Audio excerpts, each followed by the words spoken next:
But I mean, otherwise, not last week, the week before last, the last stream that we had, we did actually throw some electrons at the power supply. And it looked like most of it was functional. Petterbjorn, I hope I'm saying that right, was helping out tremendously on that, and we got quite a lot done. But there's like one transistor that is obviously rusted fully through, which means that transistor is no good, and that's one of the I think that's one of the oscillator transistors or controlling transistors or something like that. So if that one's bad, then a lot of the thing is not going to work. So we need to replace that. I've got spares for that one as well as for some of the other things. Most of the electrolytic capacitors on it have leaked pretty dramatically, so I've got replacements for all those. So what we're doing today is we are going to replace a bunch of parts and then put new electrons into it and see what happens. What's up, Stefan Payne? I don't know how to say that.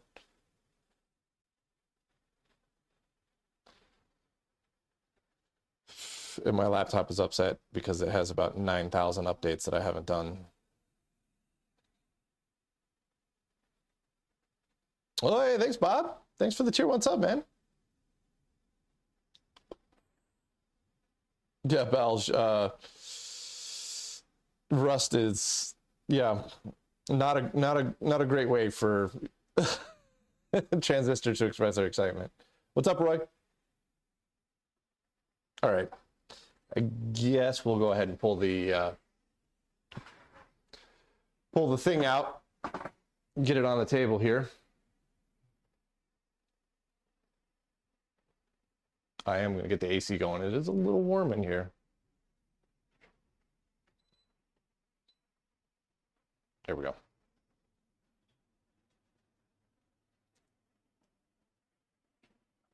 All right.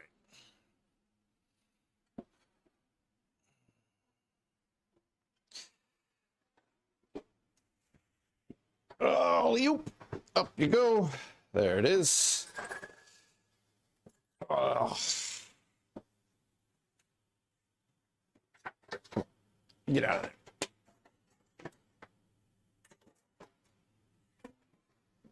there. All right. That's the TI-980. That's what we're working on today.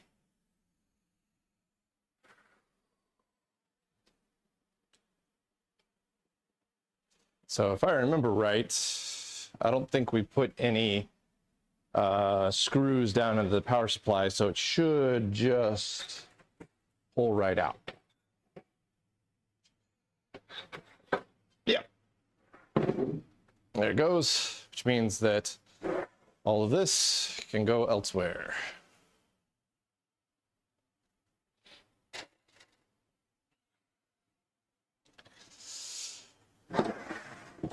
All right. I also got a new fuse holder, although it's not one of the ones that goes through like this. It's just like a generic one. So we're going to solder that guy in as well. Oh, I knocked the fuse off.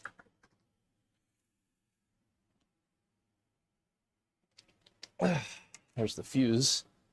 Let me get the soldering iron out and get it warming up.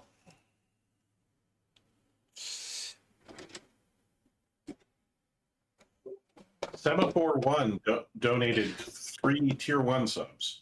Oh, thanks, Bob. That's awesome, man. Thank you so much. You're welcome, man. It's always good to have you hanging out in the stream too, man. I love hearing your voice. We've been missing you the last couple of streams. I hope everything's going all right. Yeah, I just can't come as often as I did. That's all right. I mean, I to be fair, I am doing this very late. It's not an ideal time, but it is the only time that I happen to have available in a week. Well, and I don't want to overlap with Shelby. Like Shelby puts on an amazing stream in the middle of the day, and it wouldn't be the right thing to do it at the same time that he does.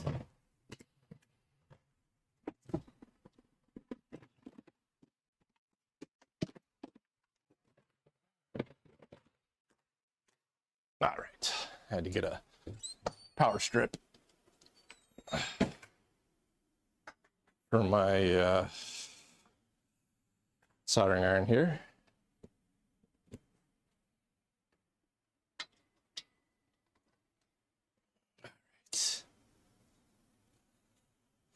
Yeah, so I've got spare metal can transistors for most of the types that we've got. Not minis, but like genuine, real deal, period correct metal cans. So we're gonna use these up first. But then if it turns out that we got to replace more than I have spare metal cans, I've got modern equivalents that are in like plastic packages. And then my fuse is just like one of these like generic inline class fuses. So we'll have to zip tie it on the inside. And then I've got a bunch of replacement caps that are axial, so those will go in correctly. And then I bought a couple of spare ICs just in case. So we should be able to get some pretty good progress done on it tonight.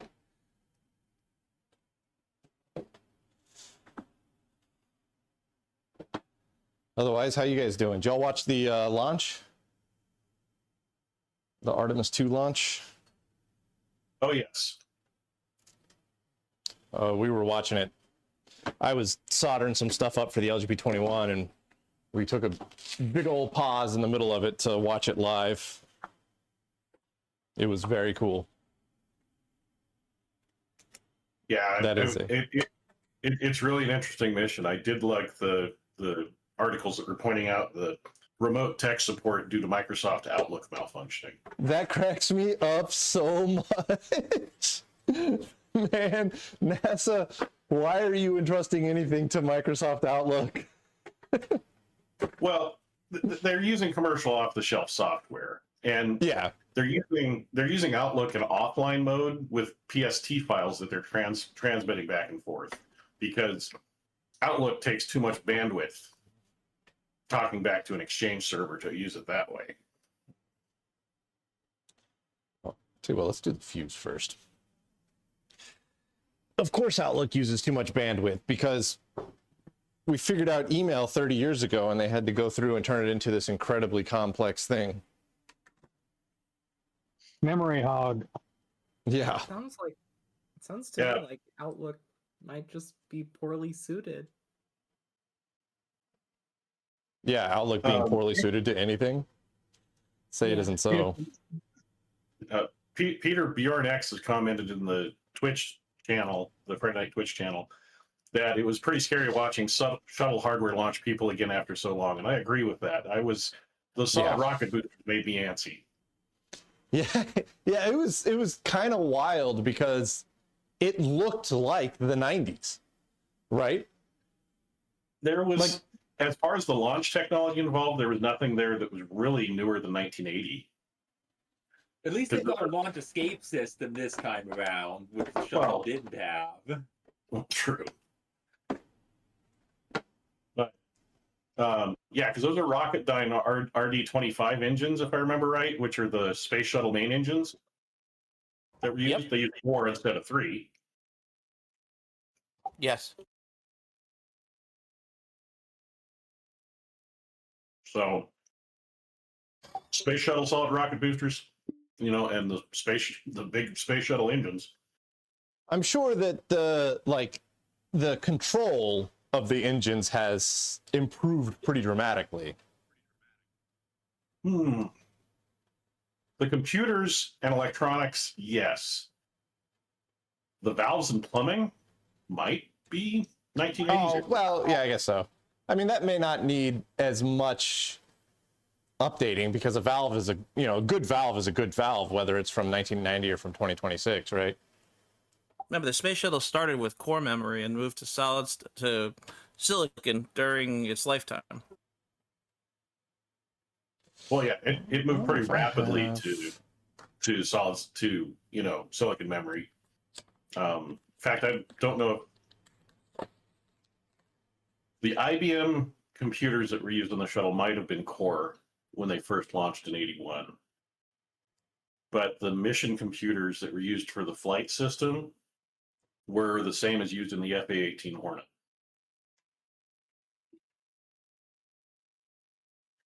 Yeah, and besides the launch vehicle, it was a pretty Who's modern that? system. You're right? crazy Yeah, quiet. And believe it or not, Yeah, they you're really quiet. figured out Northrop Grumman's solid rocket boosters are still blowing nozzles off, which aren't the same ones as these, but I might do this with a crimp connector so that I don't have to cut the original wire in there in case I come across a correct fuse holder one day. Where's my wire crimpers at? Okay. Yeah, Northrop Grumman made the current solid rocket boosters because it was originally Thiokol and then ATK Orbital, and then they got bought by Northrop Grumman. They're still made in Utah. really? These aren't the same ones that they're blowing the ends off, are they? These are the same ones that, these are the same architecture and design as were used for the shuttle. Hey, Adam, you got to turn the mic up, bud.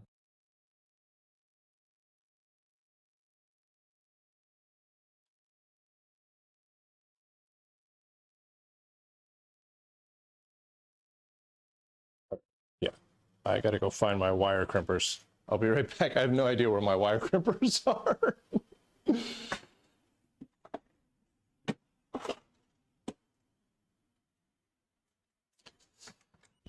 Roy Eltham is on a 20 stream watch streak. Heck yeah, Roy. That's awesome, man. Thanks for hanging out every time.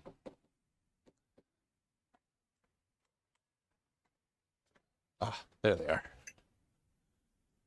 I have one pair of good wire crimpers, and they get used on every single project in the garage. So they're always in a different place. Hey, Sue. Hey, kitty kitty. We got the Samurai in the garage right now, and so Sue is very happily sleeping on top of it. Yeah, it's I'm sure it makes a good cat rest. Yeah, Did you well, get it's that got. tune-up done yet? Yeah, I mean, it didn't help much. It helped some though. I got the tune-up done, but now we're putting new seats in it. Ah, It needed it. The SLS solid rocket boosters have 5 segments where the shuttles had 4. So they are a little different, but just, more building blocks. Okay. So I guess they're kind of like Lego. You just stack them up. Are they the Didn't same know that. diameter or different? Same diameter, and it's still determined by the width of a horse's butt in ancient Rome. What? connections. The width of the American rail system is determined off of if you trace it far enough back, it goes to the roads in Roman times, which were set wide enough for 2 horses to be side by side. Okay.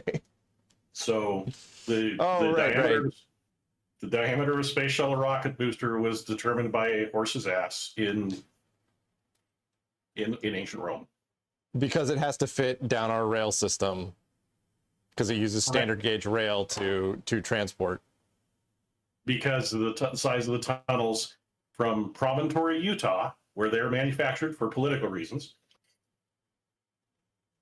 down to, Florida, where they're assembled. That's But funny. they don't use the So, same material for the O-rings, right?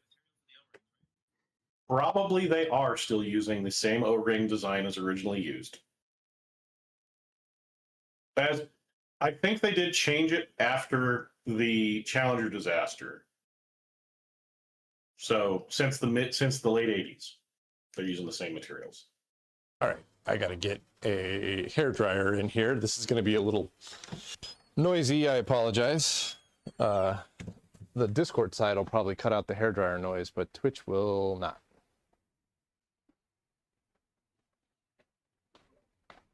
So as far as rockets go, actually pretty close to where I am at is where parts of the Ariane rockets get built.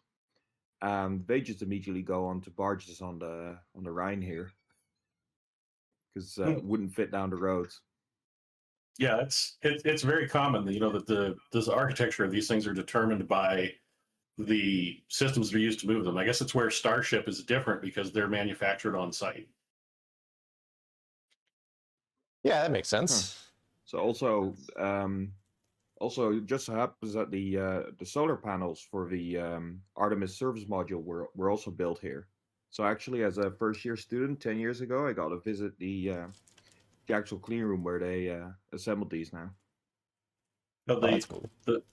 the service module on this mission is the ESM, the European Service Module. Yep. Yeah, I'm here in Leiden in the Netherlands, so that tracks.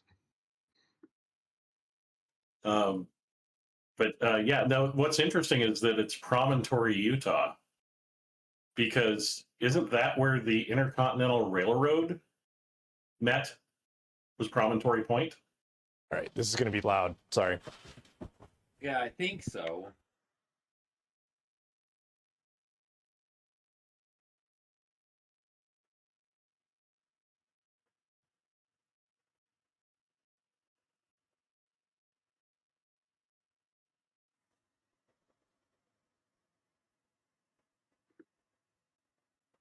Oh, High-tech heat shrink equipment.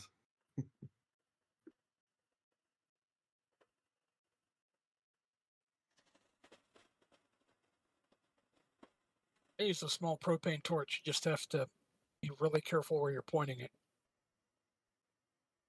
Yeah, I usually just use like a candle lighter. All right, it's one down. I got one more to go though, so the noise is going to continue here. I don't know. Could y'all hear that on Discord? no. No, not really. I imagine it was much louder over on Twitch. Discord has really good noise suppression. But Twitch, I think, has none. So I used to use fire, but then at some point I had to do some heat shrink for high voltage. The little bit of carbon on there made it arc. So I'm now mostly just using my SMD hot air gun. Yeah. I haven't done Those are anything handy. over 120 volt AC, so a lighter works fine for me. All right, excellent. Though I have Now to I need some zip use ties. My hot air station for most things. I use my hot air station for all sorts of things, like removing labels off of things and shrinking heat shrink and all of that. I don't have a hot air station. My theory is that if I'm ever working on something that requires a hot air station, it means that I'm working on something too new. And I need to go back to my roots. Well, I wasn't going to buy one, and I went to clean out a ham radio operator shed, and it was in there, so it was part of the deal. There you go. There was a sale on Louis Rossman's site for a really high quality one for like 2/3 of normal, and so I bought one back then. For anyone that doesn't know, that curved, when you buy a heat gun, you get a weird tool that's like a curved hook. That's for heat shrink tubing.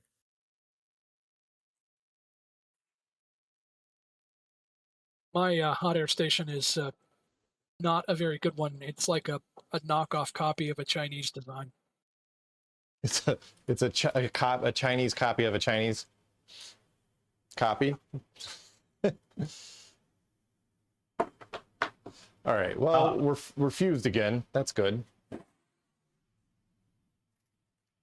It's a lot cheaper to replace a fuse than other things. Yeah.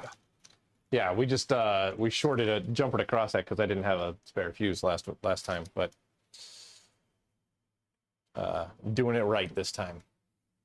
Last week was just, in my defense, last week was an exploratory, is this thing even savable type of thing. And now we think it might be possibly savable, so let's do it the right way. Let's see if I can get water onto this.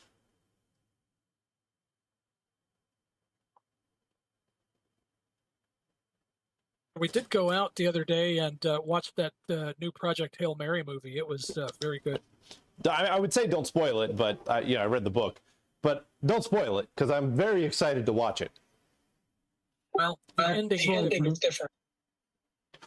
Yeah, the ending was different on The Martian as well, which was a little surprising.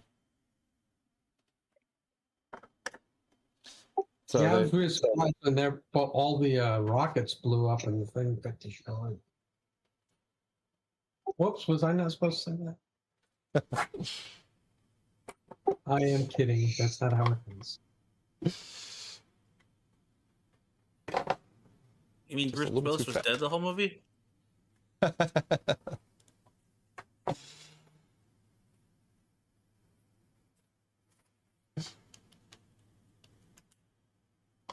That's a weird way to think about Die Hard.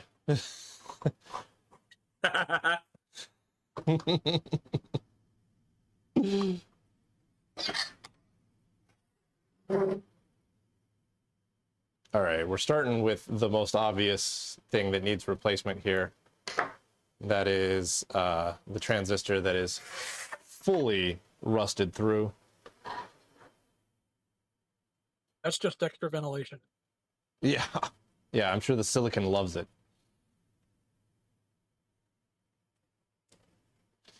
So did we? So is it determined that the latest component on this is from 1972? I think so. I think that was about that was the year ranges that we were seeing. Because this transistor is 7218, the IC is 7129. Let's see, what do we got up here? 7210. So yeah, I haven't seen anything. I don't remember seeing anything newer than 1972. The question is this transistor in a socket or is it soldered in? I think it might be soldered in. They couldn't have been kind enough to socket it for me, huh? Have to get out the Radio Shack solder sucker. Yeah, I'm going to try it with just solder braid first here, although I've only got a limited amount of solder braid. The other question would be if they are electrically isolated from the heatsink and have that little mica insulator underneath them. They do. I can see it. Okay. Yeah, and I don't think my replacements came with that same mica insulator, so I'm going to have to try and reuse it.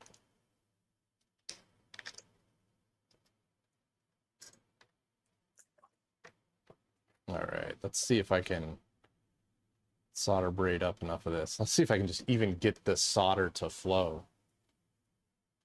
I always have a bear of a time getting old solder like this to just do anything. Is your braid fluxed? I don't think so. This is just some cheap braid. I need to place an order for some like more real braid. Right. Well, in lieu of that, you could always dip it in a little bit of flux if you have some, and it should improve the performance. Yeah, I don't have any flux. I add my rosin core solder, lead solder to everything, and that tends to work well enough. Yeah, that works too. Next time you order, just get a little pen, a flux pen, and try it, because that's one of those things that was just a night and day difference. Oh yeah. Yeah, I mean, I get it. Like, I get that it makes a huge difference, but it's just like one more consumable that I have to try and keep in stock. I'm already So if going you don't through want to order consumables it, you fast can enough. actually just take some some pine resin and dissolve it in isopropyl alcohol. So that's all flux is really. This is very weird.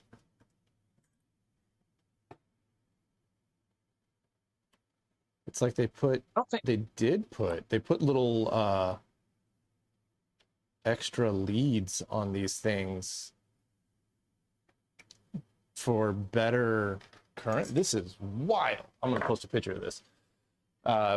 They like wrapped little extra leads around the pins coming through from the transistor, and then ran them onto the trace for like better, I guess, current capability. This is pretty nuts. I've never seen anybody do this before.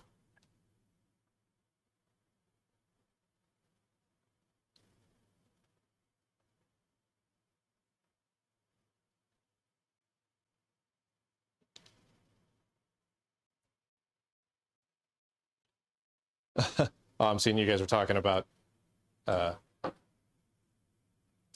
Martian in the comments there, or not the Martian, Project Hail Mary. I heard somebody describe Andy Weir's writing style as hope core science fiction, which I think is a perfect description of it. I see it as hard science fiction. You know, it's based on real science as much as possible. I mean, there's a few things that have to be taken for the plot, but you know. Yeah, I mean, that was the thing about The Martian, right? Like, the atmosphere of Mars is so thin that you could never have a storm violent enough to cause, you know, the problem that ended up with Mark Watney getting left on Mars, right? Right. Yeah. I mean, 140-kilometer wind on Mars is equivalent to the force of a light breeze on Earth. Yeah, and so it was like, you know, it was like, all right, we'll let you get away with that one because it was necessary to get the story to happen. One of my favorite versions of that was the beginning of Seven Eves by Neil Stephenson. Because like the first line of the book is the moon exploded and nobody knows why it exploded, but it did.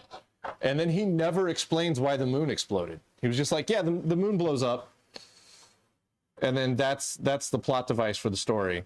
And you don't need to know why it happens, but it happened. And then the rest of the story was all, you know, whatever the rest of the story was, right? I can see why they did that. That would distribute the current over a larger area than just around the immediate pad around the. Yeah, that's pretty wild, though. Yeah, I mean, it's like, it makes total sense, but I've never seen a production PCB do something like this. Are the others like that too, or is that a field modification? The other transistor that is the sister transistor to this one is exactly the same. Wow. So it's just these two transistors that appear to be doing that. So maybe they were, you know, they realized that their trace widths were maybe a little too small, or, you know, maybe on an earlier revision they were burning through something and they didn't want to change the artwork. Yeah, I didn't have to work on. Go ahead. I was going to say there's area there for them to fill in that triangle and kind of mitigate that, but they didn't do it. Yeah. Wait, it When sure I- doesn't when I was- do this. When I was working on 980s and 960s, didn't have to work on too many power supplies, but I don't remember seeing that before. Yeah, Kinda it's pretty thinking weird. it's odd. Yeah, it is. I forget. Do you have any information on what this machine was being used for at the time? I know nothing about this machine. I got it. The guy I got it from had it in a field. Not in a field. I think it was outside. Given the number of leaves and junk that was in it, it was not stored in great conditions. But he had it for probably decades. Yeah. Pong! There it goes. Considering the circuit cards that are in it, it looks like it was doing some kind of A to D acquisition with the, you know, the program being fed in from the ASR33 or the TI ASR terminal. Yeah, likely it was using the ASR 30 or ASR 77. What is that one called? 770? I don't know. It's the Silent 700 ASR Yeah, 34 or something like that. I can get a better picture of this transistor now. Looks pretty ugly on top. Oh, it's rough.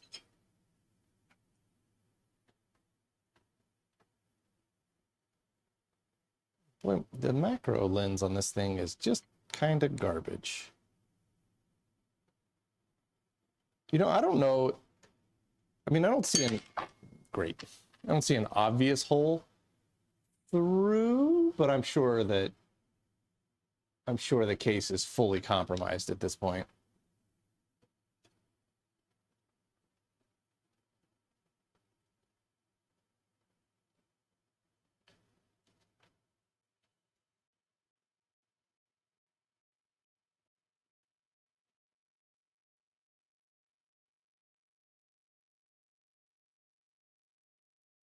Yeah, there we go.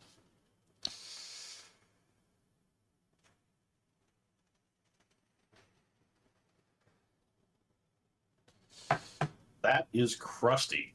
Yeah, like, you know, like I can't see a obvious clear hole to the inside of it, but I am confident that this thing is dead.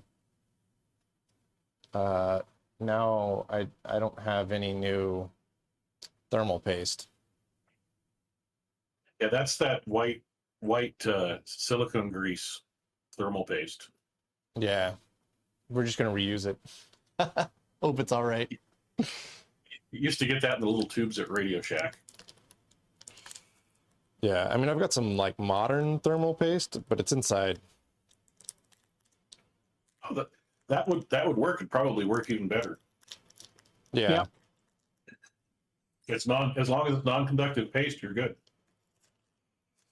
I don't know. It's whatever the Arctic Silver or whatever it is, right? I'm sure Arctic Silver Yeah, I'm is curious if you non-conductive. run a diode. I'm curious if you run a diode check across it. Pentium's asking. Oh yeah, I could try that.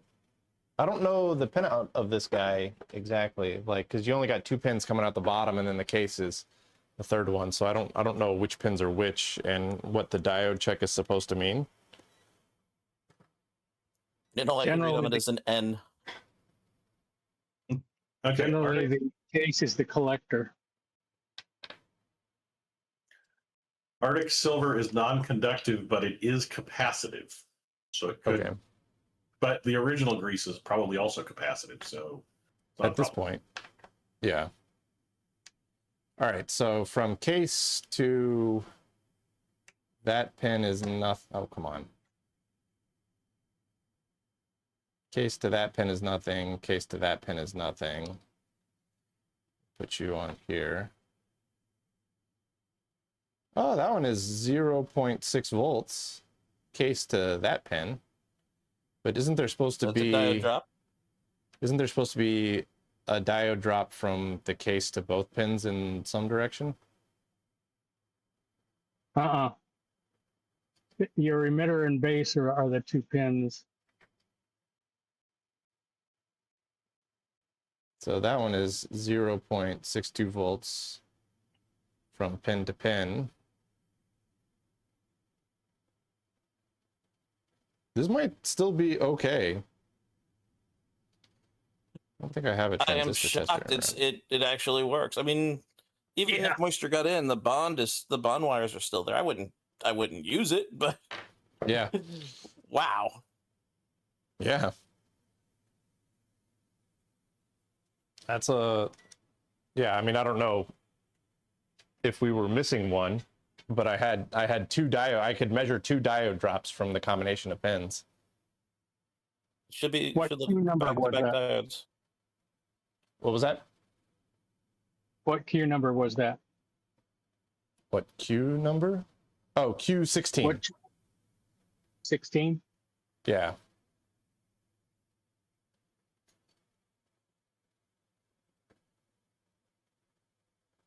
I mean, I really should go get new thermal paste. But there's still enough on here that it's chalky.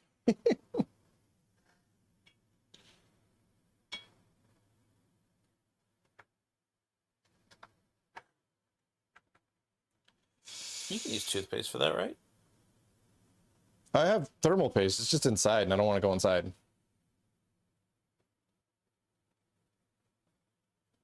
But I guess I should.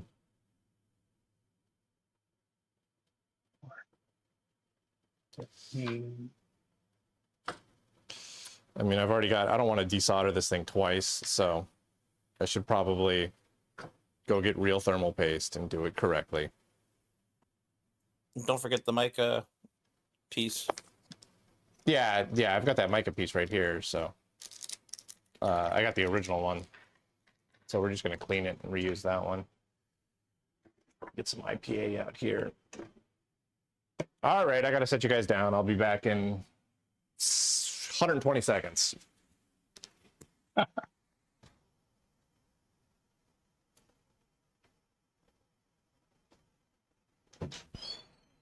T26.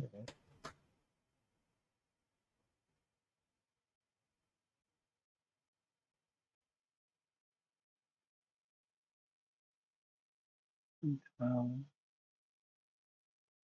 46, 47. This schematic has transistors strewn all over the place with different numbers all over the place.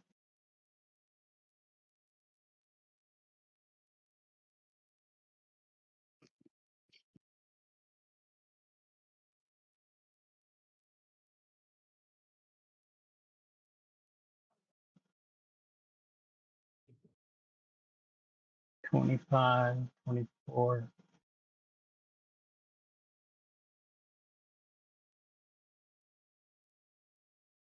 $35.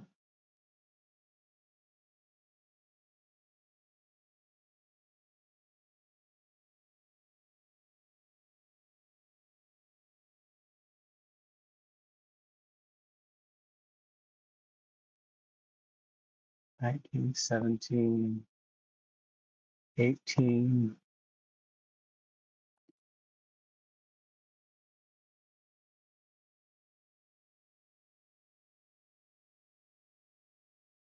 $15, $14.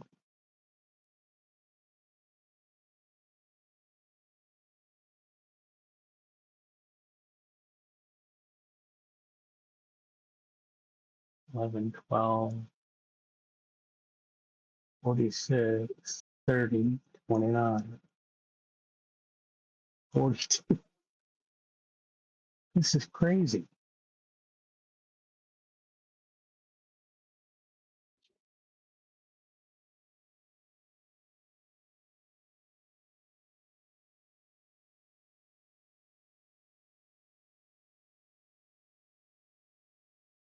Now, this is a regulated linear power supply, right?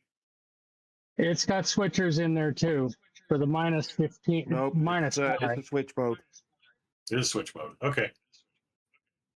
Yeah, and these transistors he's replacing right now are the main switching transistors. That's a pretty big transformer for a switching power supply.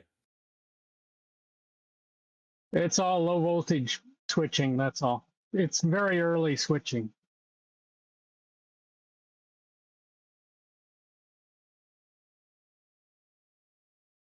Well, this is like 5 volts at 80 amps or something like that.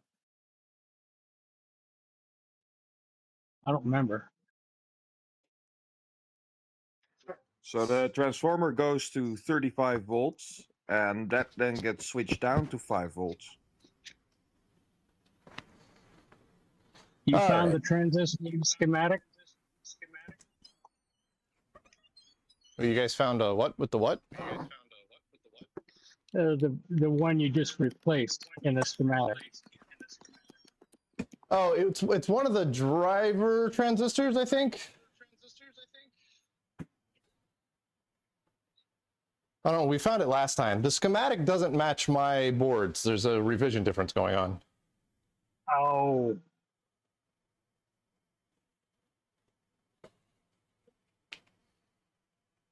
You're just out here looking at nothing, huh? Let me get the camera pointed correctly. It's the difference between the 980A and the 980B, right? That's right. I remember that from last 2 weeks ago. Yeah. And unfortunately, the technical documentation we have is for the later 980B, not the A, which this is. Yeah, Yeah, it's the similar. straight 980 has the same power supply. Why the A is the only one that's different is weird.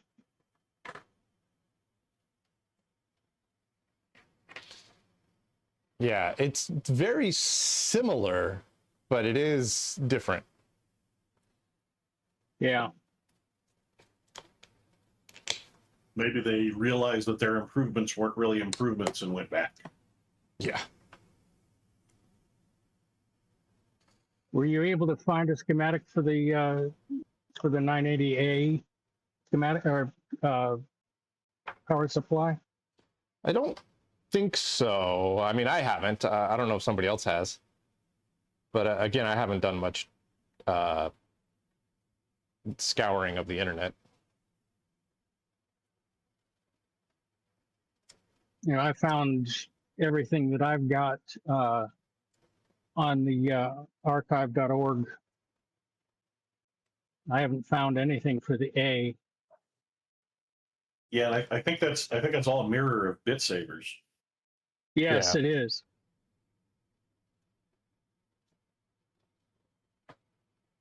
All right. Let's get a little bit of Arctic Silver 5 going on here. Been using this same thermal paste for probably way too long.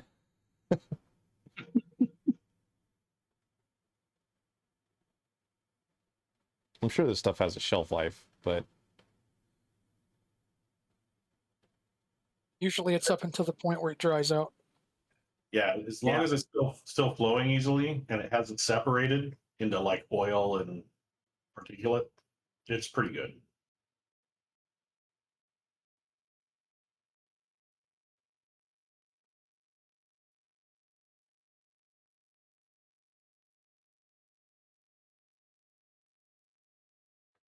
I probably shouldn't get it too much on the actual pads that you got to solder to. It is oil based or kind of greasy, so yeah, that wouldn't be good. Yeah.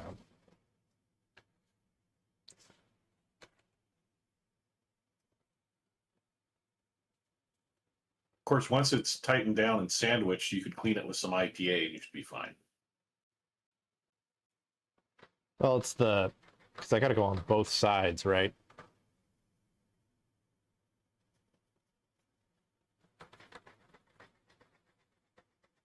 Oh, of the mica shim? Yeah. Maybe, but it only need to be a very thin coating. Yeah, the problem is I had a nice thin coating, and then I put the mica shim down wrong and slid it into place, which dragged a bunch of stuff over into the wrong place. Yeah, that's the fun part with thermal paste. Yeah. Linus Tech Tips did a video where they filled an entire LGA socket full of thermal paste to the point they set the CPU in there and it oozed up around it, and the computer still worked. Yeah, modern stuff isn't like incredibly robust. Well, I mean, that just shows it's not very conductive because that modern power supply is going to be able to deliver hundreds of amps into that socket. So if anything shorted out. Yeah. You got to remember the voltage to a CPU is 1.2 to 1.5 volts, and so yeah, you're doing hundreds of amps through that socket into the CPU when you're at like 200 watts. Yeah.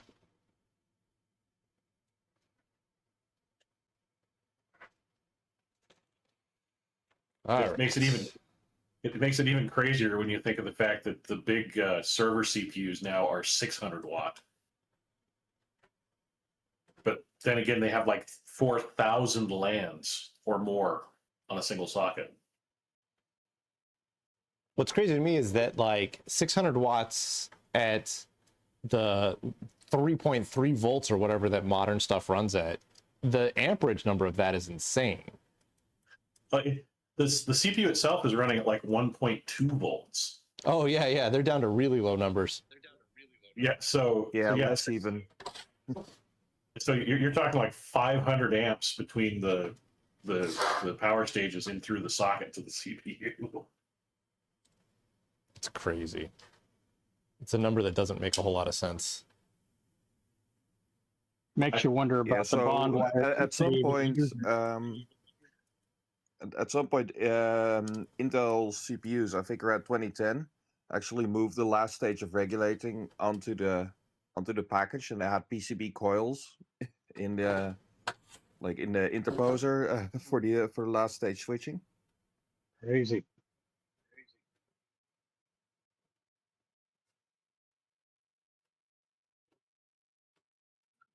I think the latest EPYC server CPUs are socket SP6 are 4,844 contacts. Jesus. The cores of the CPU run at 0.8 of a volt.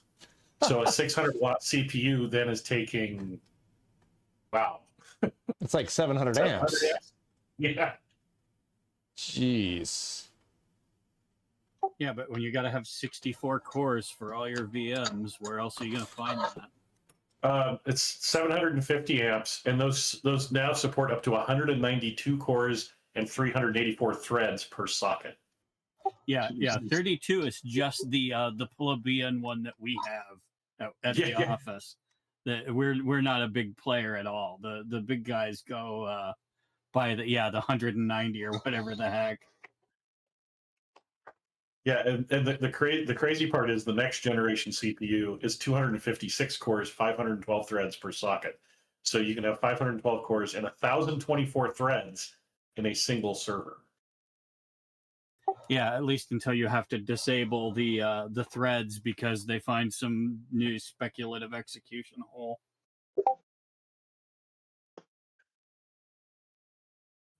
So when I'm showing off my VAX 11 750 to people, they often notice the big jumper cable thickness wires coming from the power supply to the backplane.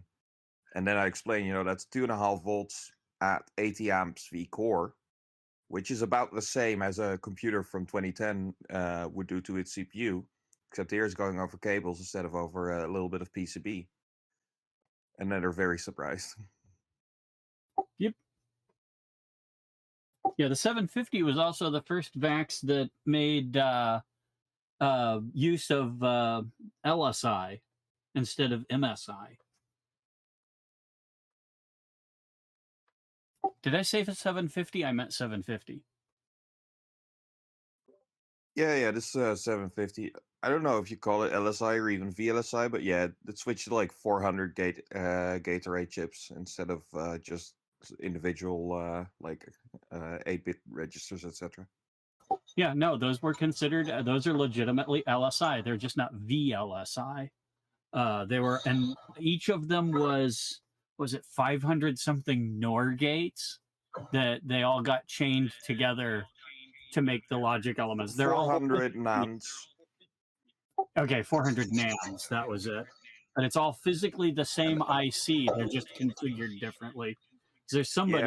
Yeah, I'm working on reversing them. And it's actually a lie because it's not necessarily 400 gates. It's transistors laid out to form 400 gates or less if you wire them up differently.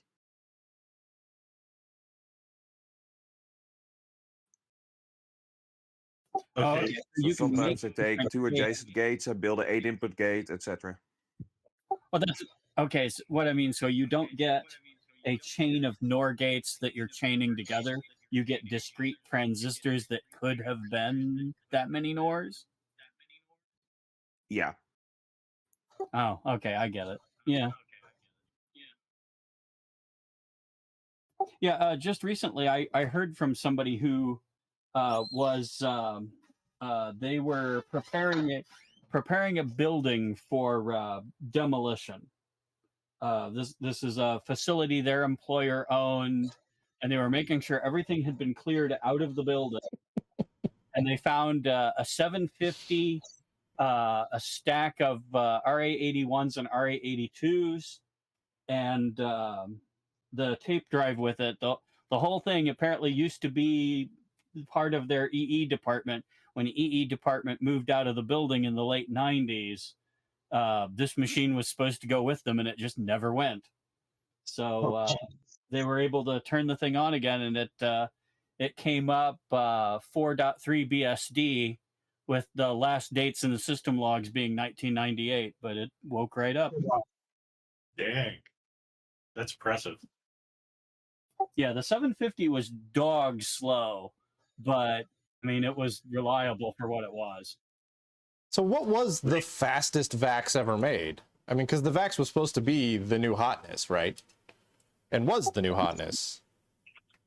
Well, sort of. The 750 at launch was outperformed by an 1170 because the software was too new and no applications had been ported to it.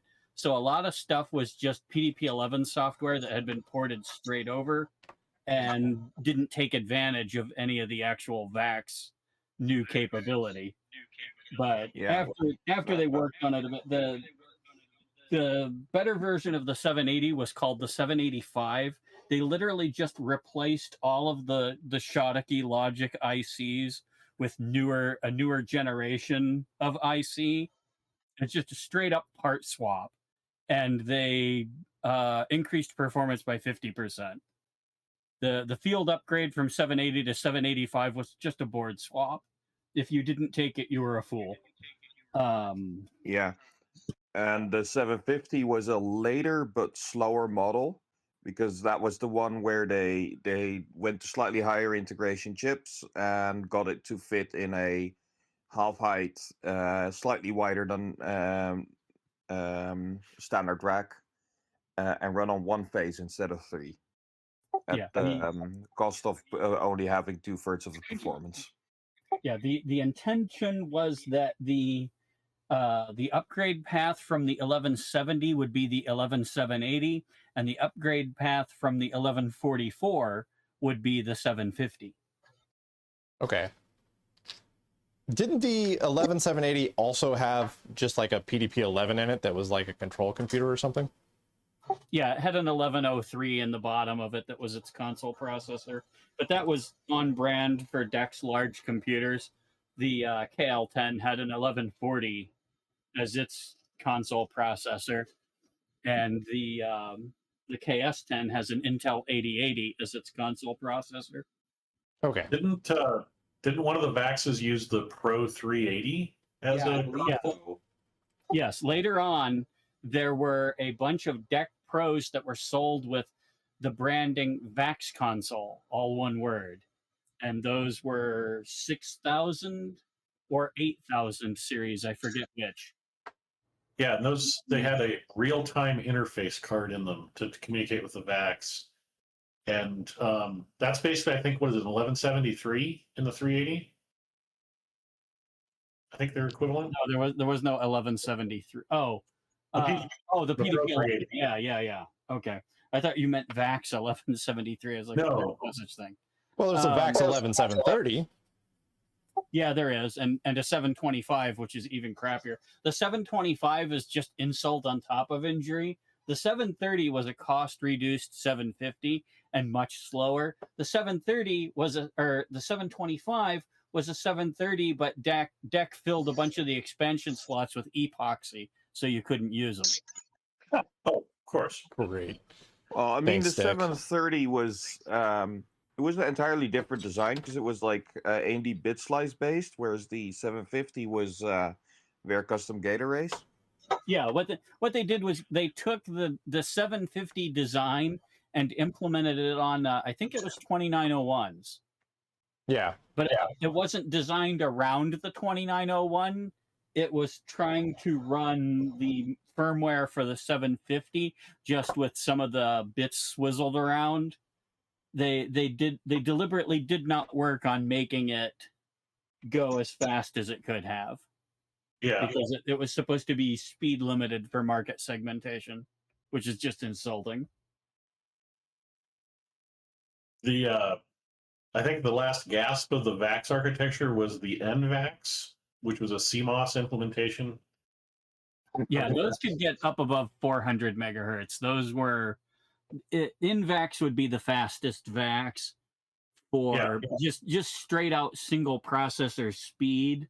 But if you wanted the biggest VAX that could handle the heaviest workload, that would have been the 10,000.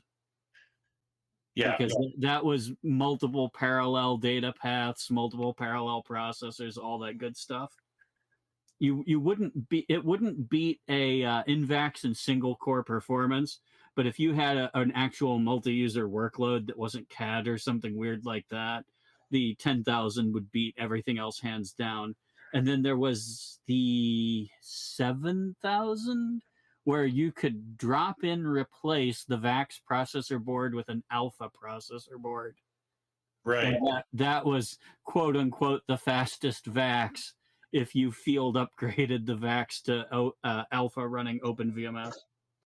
Yeah, the fastest NVAX processor was the NVAX Plus Plus from 1994, and they were operated at 133 megahertz and were equivalent in performance to 50 VAX units of performance, which is basically an 11780 is 1. So it's 50 times faster than the 780. Yeah, they called it VUPS because it was supposed to look like MIPS, but they were trying to hide the fact that the 11780 was not really one MIPS. It was something like 925,000. That sounds like marketing speak. Yeah, so they invented their own. At first they tried calling it VAX MIPS, and then somebody threatened to sue. I think it was the U.S. government threatened to sue them over it, and then they changed it to VUPS. Yeah, on the Pro 350, that's the FONS chipset, which is the same as used in the LSI 1123. And the Pro 380 was the J11, which is the 1173. So yeah, DEC used the embedded PDP-11 processor chips all over the freaking place. They were in Ethernet controllers, communications controllers, disk controllers. The HSC50 had an entire 1173 in it, I think. They had tiny PDP-11s in every damn thing. I think the J11 was being produced all the way through the mid 90s. Yeah, they were making J11s for the embedded market long after they quit making every other kind of PDP-11. Yeah. Which, I mean, puts them contemporary with the NVAX plus CPU. Yeah, I mean, by that time, DEC had given up on the idea that they were gonna become the next IBM, and they were just trying to survive. I mean, I think by that time, every mini computer manufacturer was in the same boat. It's really the commodity servers with, Unix operating systems, Linux, BSD, that really kind of ended that whole era, kind of. Yep. And the reason those got so popular is because DEC burned everyone on the VAX. The company that does OpenVMS now, their community version, which is only activated for a year, that expires every March, is now an x64 VMware image. Yep. You used to be able to run it bare metal, and now they've done away with that. It only runs in VMware. And it's a very restrictive license as to what it'll run. Yeah, they've also directly they've got rid of the hobbyist license for it. You're only allowed an ambassador license with the understanding that you will be using it as an advertisement platform for their products and services. If you're just using it for your own thing and not telling people about it, you can't do that anymore. They are they got sick of the hobbyists, and they want everybody to just fuck off. Oh, sorry. Hey, dropping those F-bombs. There was an effort to get IBM to open up some of the earlier I series, the AS400 Yeah, that's not gonna software happen. for community, but IBM is very interested because that's still a lucrative market. Yep, that's why I tell people I'm okay with working on the System 34, 32, and 36 emulation projects. I'm not going to attempt AS400. It's still an active product line.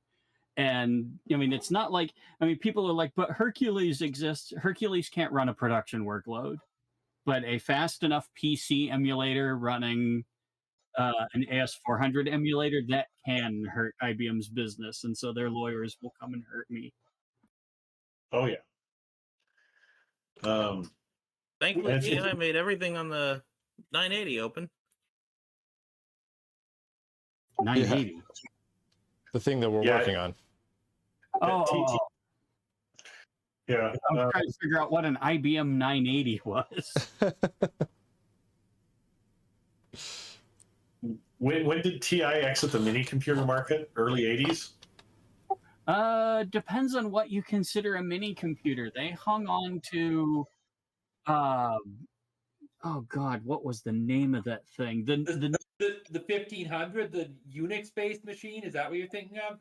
Yeah. That thing held on until way late in the 90s. Yeah, then HP bought it. Well, that was industrial automation, though, wasn't it? Yeah, but that was a mini computer when it started. I mean, they shrank it pretty good at the end, but it was still software compatible with the original mini computer versions.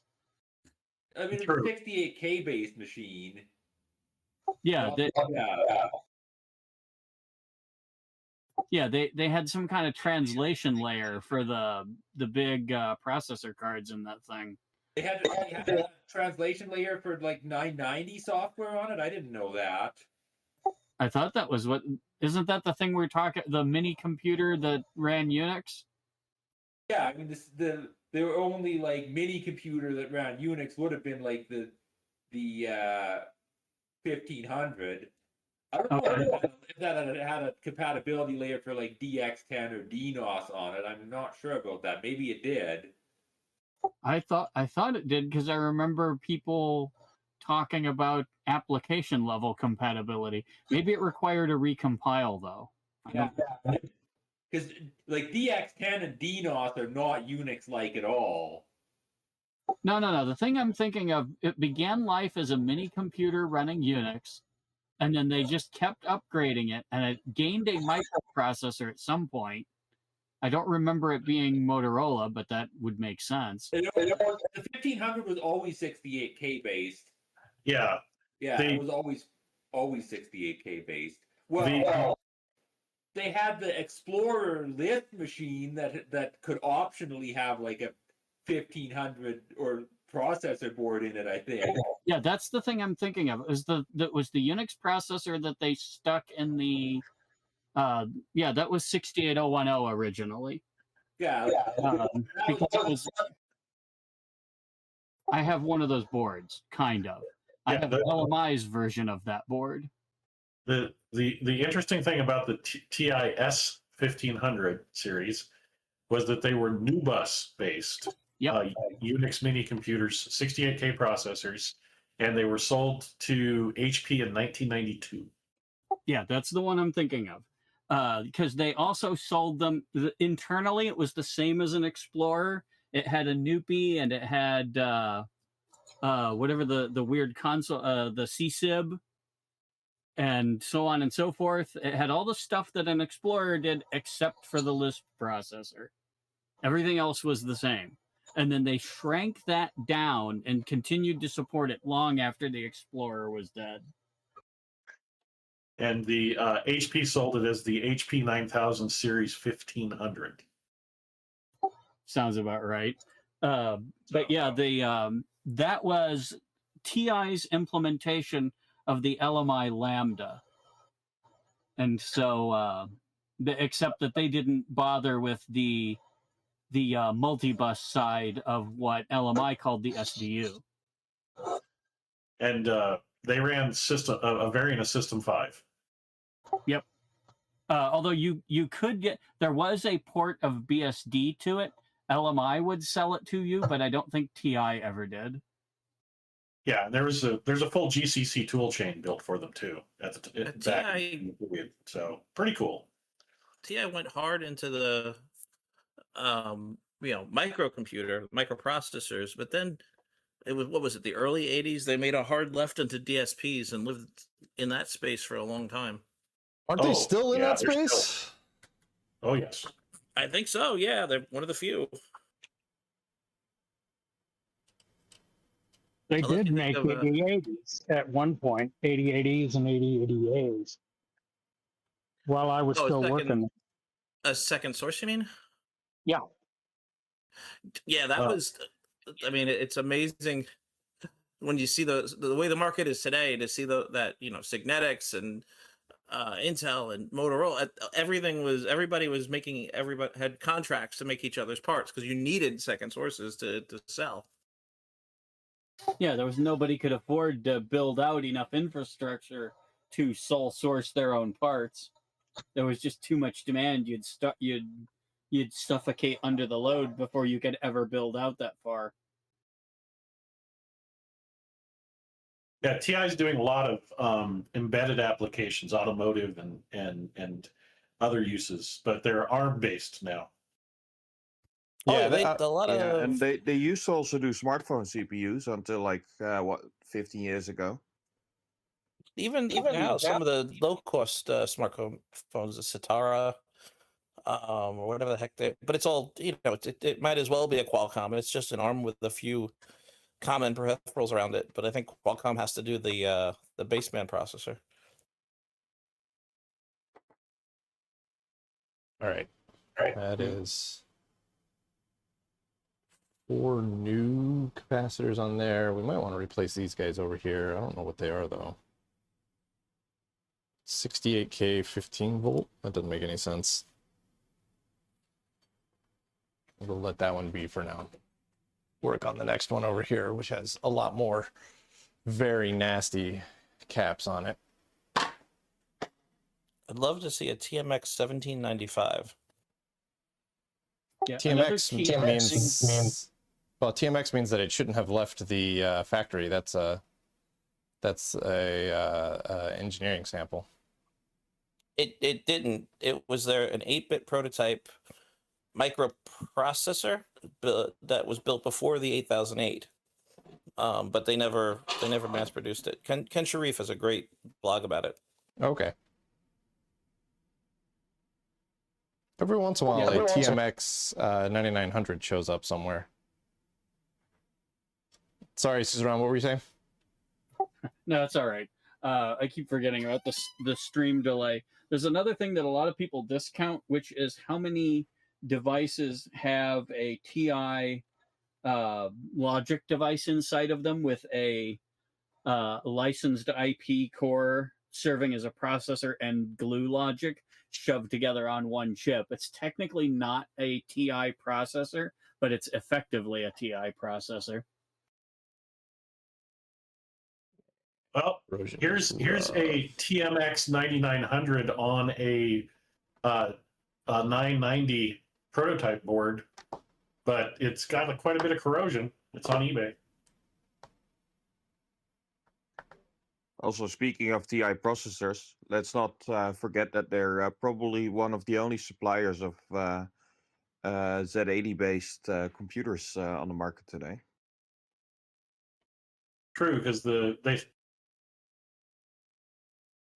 Zilog stopped production, right? Yeah, I think they're their own ASICs now that still have the core in them for their scientific calculators. Oh yeah. Still Z80 based? It's gonna be fun the to clean up. TI-80 series are still Z80 based. I thought they moved everything to ARM. I had a TI-85. They may be running in an emulator on ARM. Actually, maybe they might be running it in emulation at this point. Gotcha. But still, it looks crispy. Yeah, there's a lot of corrosion going on this one. Oh yeah, on the board too. Yep. This is going to be an interesting thing to clean up. Revisiting the modern processors and power, the next generation EPIC CPUs are going to support up to 1400 watts per socket. At 0.8 volts, that means that's 1750 amps. Good Lord.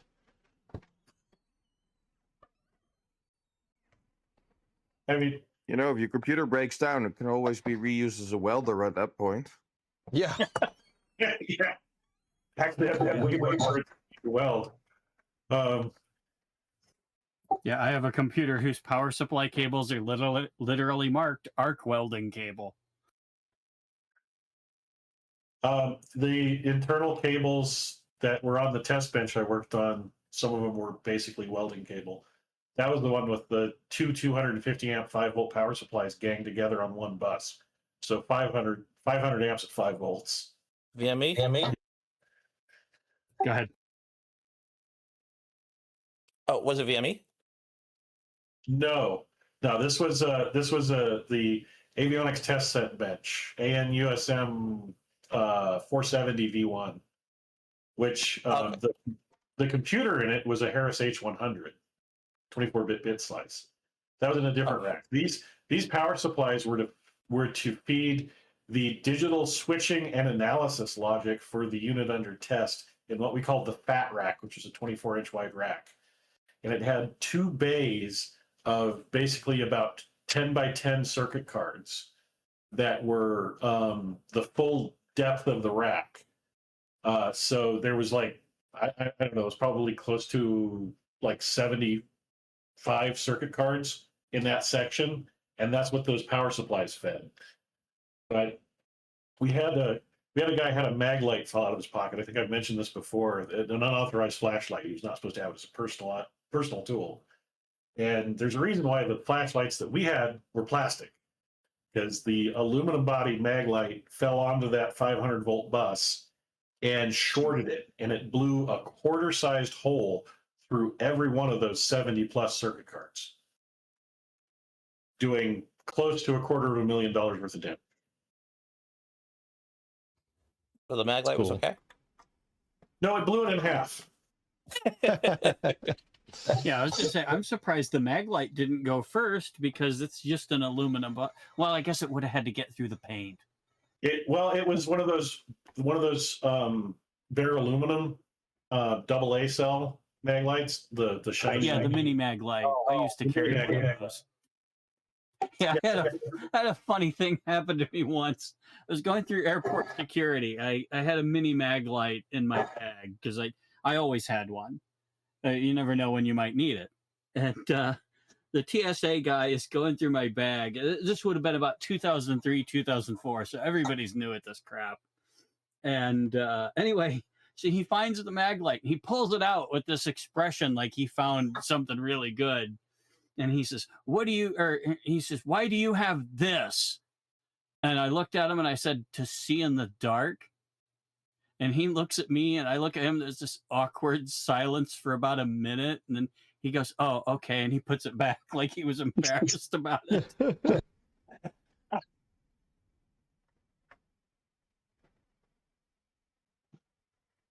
come on. Yeah, well, that's like there's guidance for them that when they find a personal pleasure device, it is always a personal pleasure device, not your personal pleasure device. Yeah, Fight Club.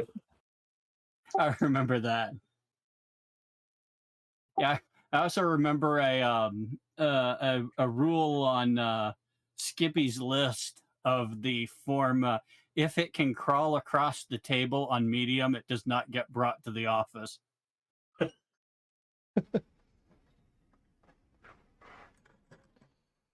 All right, what are you? Because I don't know what value you are. So badly corroded, the labeling's gone. Yeah. Although I might be able to cut it. It looks like it's got a plastic sheathing on it. So I might be able to cut that plastic sheathing away and see what the actual labeling is underneath. What What's hard to think of, Portasound was mentioning that it's hard to think of 2000 as turn of the century, but it was. But now it's over 25 years ago. Yep. I don't like hearing that, man. Yeah, a child born on 9/11 is now old enough to drink. That's been old enough to drink for 3 years. Yeah. What was the point of those the red plastic things? Is it just an insulator? Yeah. Plastic things. On the transistors. I'm looking at your photo. Right. Yeah. Just to keep everything straight. I gotcha. Wait, are there no markings on? Were the markings on the plastic? Oh, those nerds. Okay.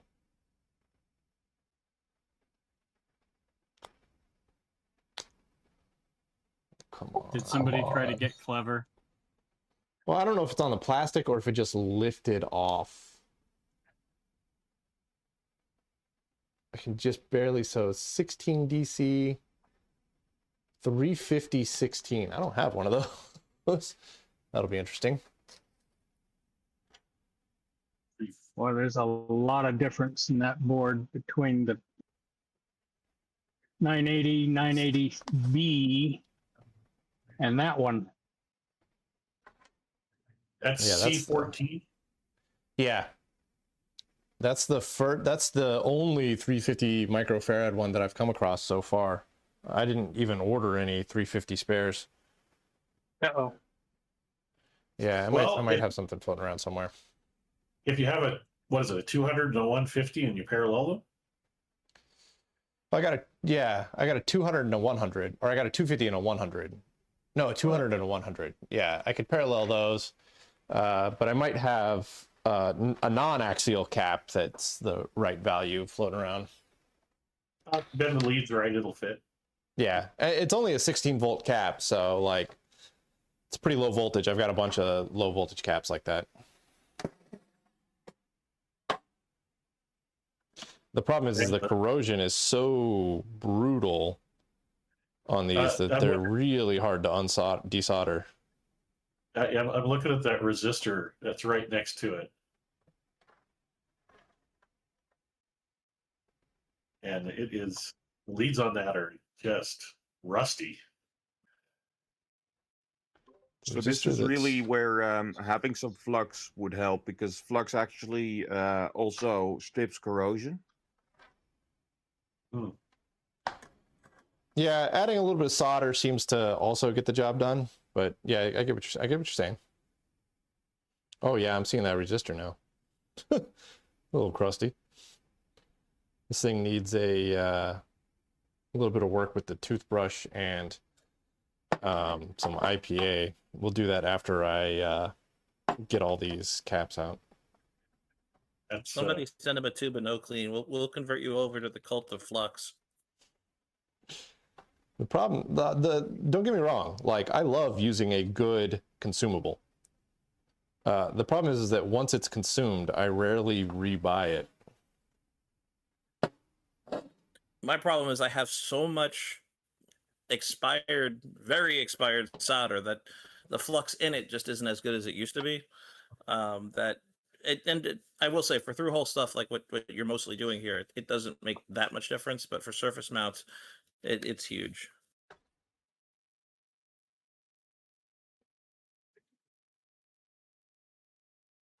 I don't know which one of these I think I'm doing the wrong one. Jesus.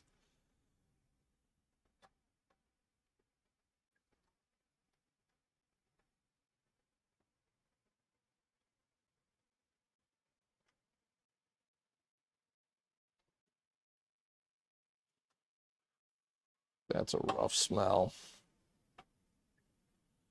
Starting to smell like burnt phenolic. Yep. Yeah.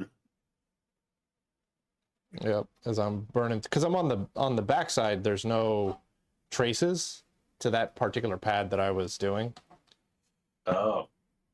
So it's just the pad, which is not very big. Which means you're having to heat the lead to desolder it? Kind of, yeah. And the the tip of my iron is a little fat. So it's kind of hitting the fiberglass.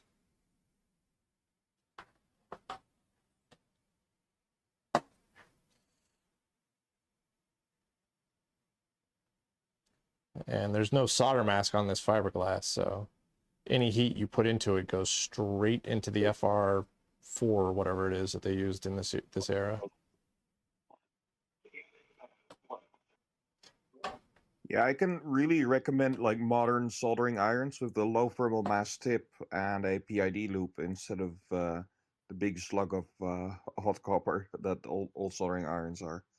So if you're working on this old stuff with sensitive PCB material, you really don't want to have to turn up the heat to melt the bigger solder joints. Usually I don't have a problem, but this one is in rough shape. I'm skeptical of that transistor as well.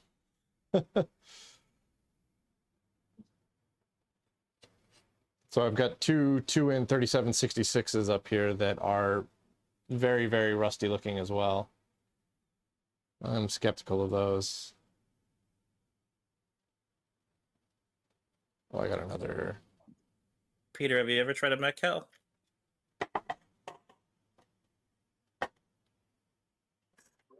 Nope. I usually use a JBC. Is it the same RF technology or no? No, JBC just uses a I don't know exactly what kind of a temperature sensor, but it's microcontroller based. Okay. No, if you ever have the chance, try one of those Metcals because it doesn't have a heater. It's RF based, which is good and bad. You can't turn up the heat. The tip material determines the temperature, and it'll just pump as much energy as it needs to maintain that temperature. But you want to go higher temperature, you got to spend another $40 on a tip. No, the JBC has a 160 watt heater right at the tip, and then just uses a feedback loop to make sure it doesn't get too hot. Gotcha. I lucked out and bought a bunch of, when everything was shutting down in the early 2000s in the US, I got a bunch of Metcal stuff from eBay.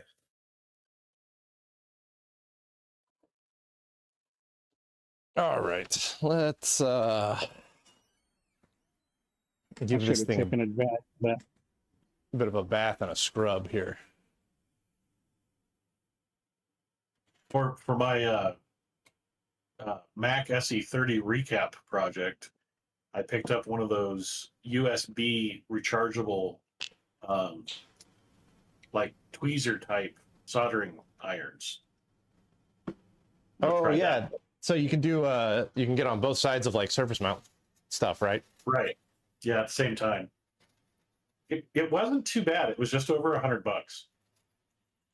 That's not bad. Secure? Yeah, something like that. Yeah. I got a pair.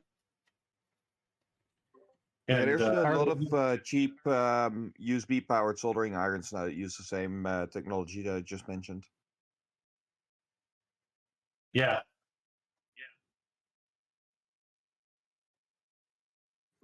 It's just really nice because when you have a really big copper pore that you want to solder to, you just keep it set at like 290 or whatever.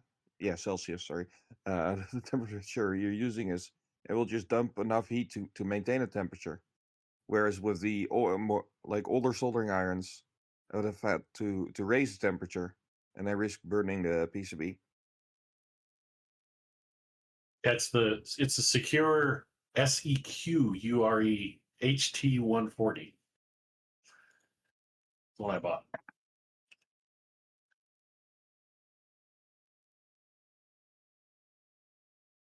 It's a neat little kit. Comes with a pouch with like cutout foam to hold all the pieces of it. It's got a neat little USB power delivery charger with it. So is that for? I have a paste thing, an ancient paste tweezers, but that's mainly for like surface mount caps and resistors, right? Yeah, that's what this is for. And I specifically because I've got a bunch of surface mount electrolytics to change. On yeah, this Mac and stuff. other projects.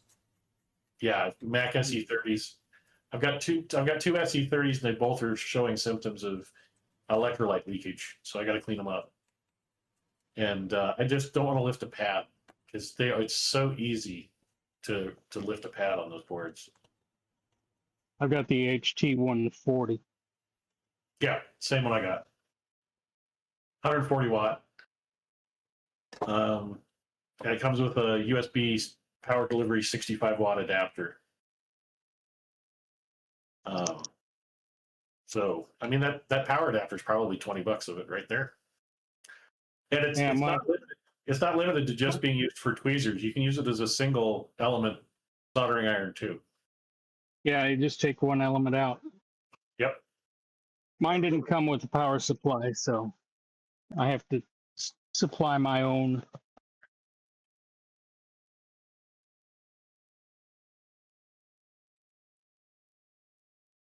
Yeah, I was a little surprised. And it's got a little it's got a little stand with it too that's in the pouch. Yeah, that stand works pretty well. Put a picture of one of the crazy Metcal tips in the attached chat. It's for desoldering entire 144 pin TQFP at once. That would be nice. They work great. They're just very expensive. But I mean, for whatever, I think that's like $150 tip, and I don't have one of those, but I've used them, and it's cheaper than tracing back when you lift the pad. That's the only problem with those. The tips cost a mint to replace because it's not just the tip; it's the whole element, everything. Yeah, on the JBC system I use, the tips are like 35 euros for the simple ones. And then if you get something like that TQFP tip, it's going to be a lot more.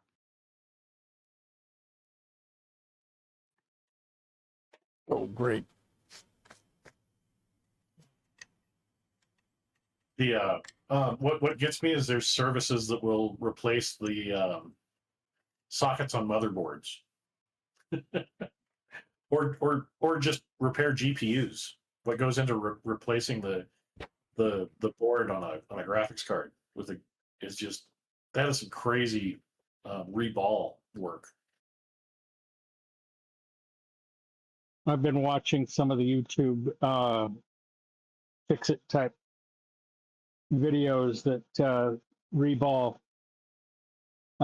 chips, and well, this one guy, just one recent one that I saw, reballed a whole GPU, and there we go.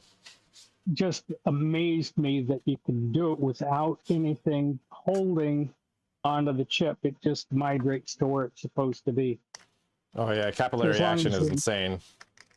Yeah. And the mask that they use to hold the little balls. Yeah. DOS Dude has done a whole bunch of the NAND flash upgrade videos. That, because the older Mac Minis had soldered on flash. Right. So to upgrade them, you had to do that. I guess the new MacBook Neo is a return to like the developer prototypes for the Apple Silicon Mac Mini, because those were just an iPad chip in a little desktop computer. They just built a board that fit in their existing Mac Mini case. I've seen two schools with the reballing. One, it seems like they actually buy little bottles of solder balls, and the other, they just squeegee on some paste with the stencil. Yeah, I've seen both ways. Yeah. I'm not sure which is better, or if it's just it depends on the application or what. I haven't done any. I've done BGA work, but not reballing. I think it may depend on the type, and maybe the count, because I've only seen the paste stuff on like smaller stuff. Yeah. And this stuff got very popular. Well, 15 years ago, when the Tin Whiskers era with the Xbox 360 Red Ring of Death. Yeah. Oh, The wrap it in a towel and let it heat itself up. Repair method. Put your graphics card in the oven. Oh yeah. I mean, that kind of do-it-yourself fixes goes back to like the Apple III, where the recommended factory procedure to reseat the chips was to pick it up a foot and drop it. That's real. It's crazy, but because the thing is, Jobs refused to allow them to put a fan in it. So it's a machine turned aluminum case that's a giant cast aluminum heatsink. And the problem is the difference in thermal expansion rates between the circuit board and the case. So when it gets hot, it flexes the circuit board and causes all the dip sockets to start the chips migrating up out of them. Jeez. It was really bad because the first memory boards were 12-volt RAM, so they got really hot. One of the later fixes is they switched to a 5-volt RAM. 12-volt RAM, like most of the stuff I work on has stuff. 12 volts and negative 5 volts on it. Yeah, that's 2116s. Yeah. Yeah. Or 4116s. Yeah, same. They both require the 12-volt supply. The Yeah. KS has that problem. I've got to come up with a solution for it. 4164s. Yeah, the problem is that the way that DEC interleaves the memory to make 36 bits, I'd have to do some extra gymnastics to get the refresh to come out right on 4164s. Well, you can do like a hack on a 4164 and plug it into a 4116 socket. That's what I do on the Centurion. Yeah, you just snip a pin and wrap one over. Yeah, I've seen that done. It works like a top. It works like a top, man. It's great. Yeah, I just didn't know if I wanted to do it rather than just design my own replacement boards with 4164s. It's really easy to do that mod. I've probably got like 30 chips on the Centurion that I've done that with. Yeah. Yeah, the only thing that gives me pause is that the boards in the KS are also multi-wire, and so I'd have to try soldering multi-wire again, which... Ooh, yeah, multi-wire sucks. All right, that's 150, which is one of you guys. All right. I have got to get up and drive to Waco in the morning, so I'll catch you guys later. All right, dude, take it easy. Thanks for hanging out. Later, Charles. Take it easy.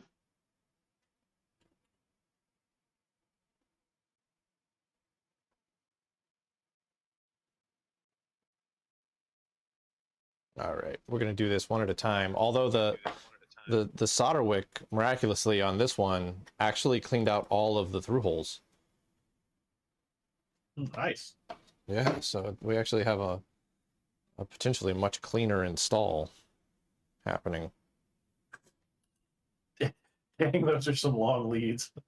Yeah, the new axial caps are so much smaller than the original caps. Are you sure you don't want to take some Scotch-Brite or something to the corroded area on the PCB? I went over it with some IPA and the toothbrush, and that seems to have made a pretty big difference. If I have trouble soldering one of them in, I'll do that. You can hear bugs slapping my window over here. I have gnats around this area that'll fit through a standard window screen, so I had to get an Ugh. indoor bug zapper. Oh, jeez, that's the worst. Yeah, we have those here too. Yeah, it's designed for indoor use. It's got a little plastic tray that you slide out that collects the dead bugs. It wasn't very expensive either. It's a 225. Which I've got here. So speaking of multi-wire, I was surprised to find that the 1173 CPU board is a 8-layer board. I didn't realize they were making those already back then. Deck had money.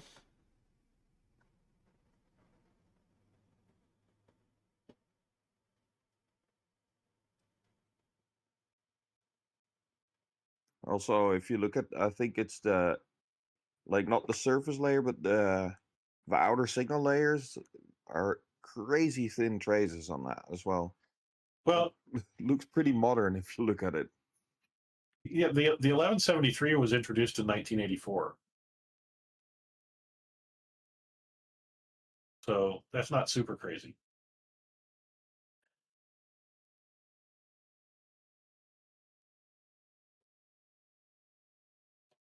There was a method once upon a time that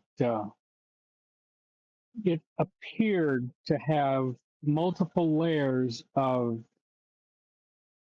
what I would expect to be basically magnet wire embedded in multi-layers to make a multi-layer circuit board. It was crazy. So the traces were laid out with magnet wire and then cast in place in like epoxy. It's what it looked like. Yeah, that's Oh, Oh, multi-wire. that's multi-wire. Yeah, that's Oh. multi-wire.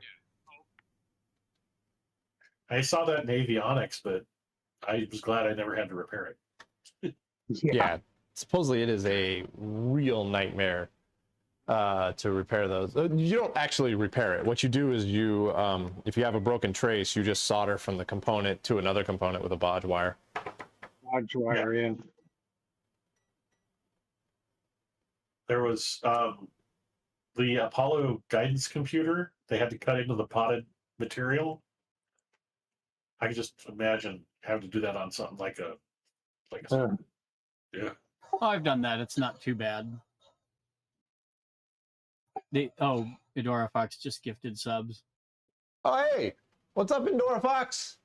Welcome. You're getting like a super hyper close up of just my mouth. This is really creepy. But thank you so much, Endora Fox. That is awesome. Unfortunately, I've got so much crap on the desk that my laptop's a little far away and I can't quite read Twitch chat. But thank you guys for hanging out over there. Once I get the soldering kind of done, I'm going to move the laptop a little closer, I think. But yeah, Yeah, you're Oh, good, there's Endora bunnies. Fox. There's bunnies all over the screen. What the hell? Oh yeah. What do you mean there's bunnies all over the screen? Oh, there is. Hello. Oh, it's it's the Easter hype train. That's cool. And it's the Usagi electric logo. Logo. Yeah. Oh, that's cool. Yeah, heck, Kibas, I'm feeling a lot better. Last week was some insane stuff came through. Oh, so it is specifically an Usagi electric on-screen celebration. Thank you, Roy. Yeah. Oh, it's Roy doing it. Hey, Roy. Thank you. Yeah, that's awesome, man. Oh Yeah, Endora Fox, we're recapping the power supply in the TI-980, as well as we replaced a transistor that was super crusty, but I think actually surprisingly still okay. But there's all sorts of very messed up capacitors on this thing that we are currently rectifying. So right now you're at 10 of 10 new subs on your goal for that. So you met that. Heck and yeah. on the bits for the 1,000-bit goal, you've got 8,514. The 1,000-bit goal, we're at 8,500. Good lord, Yes. that's awesome. And there's 60 people currently viewing the stream. Heck yeah, welcome 60 people. That's pretty good. Although I think 60 is about the average that I seem to do on these. I think the highest we've peaked is like 75. I thought we had 80 something once. Oh, we might have tagged 80. Yeah, I haven't seen 90 or 100. Yeah, we've never cracked into triple digits. But I think that's probably due to the time at which we stream. Oh, Roy points out you can configure your goals in the Twitch stream setup. Oh, so it's not just like, well, I suppose Twitch defaults to something, right? Yeah. Yeah, they have a default because they want to encourage at least some level of activity. I mean, anyway, what I was going to say earlier is I've cut through potting material when I was doing the external battery mod for Sun NVRAMs. It's not especially hard. The thing is, you have to be careful to go slow and steady with it because you can hit pockets where it didn't quite cure. Like you'll hit a bubble or something like that, or there's wires in there. You want to be able to stop when you hit anything like what you're actually going for. The good thing for the Sun stuff is there's good pictures of what it looks like under the potting material. So it's not as bad as cutting into something that's completely unknown, but the potting material itself is not too bad. Can't decide what is a stranger group of nerds, whether it's the Sun people or the SGI people. It's the SGI people.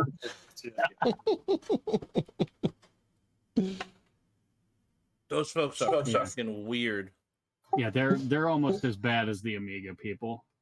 Well, the SGI hardware is weirder itself, so that kind of that tracks. I mean, SGI hardware is very cool. Yeah, I'm not saying it isn't cool. It's just weird. Yeah, I had a guy at VCF SoCal walk me through his. Oh, geez, I don't remember what it was. SGI, I want to say Octane 2, maybe? I don't know. It was the one that was like size of a trash can. And it was a super cool machine. It was like doing real deal graphics. Like it was the only machine at VCF SoCal that I probably could have continued to do this job on, where like I film and edit. I had an Indie R5000 with the video capture setup. So for like, standard NTSC resolution stuff, it was pretty cool, especially for the vintage, because I got it around 2000, but when it was new in 95, it was the best you could get. Yeah, I like SGI because of the Cray connection, because there is a strong Cray connection there. But it's just a little, and I've had the opportunity to like get my hands on some SGI equipment throughout, the years, but it's just a little too new for what I am really properly interested in. So I've never really gotten into it. I mean, some of the oldest Sun hardware would be kind of in your vein.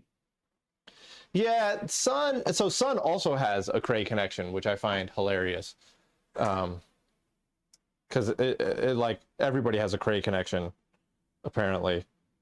But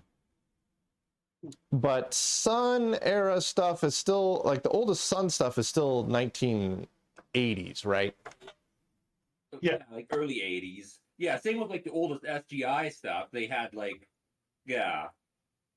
SGI was almost. Stuff. I think the earliest SGI stuff is late 80s, right? Mid 80s. Well, the original SGI workstations and terminals are based on like a Sun board, actually. Okay. Yeah,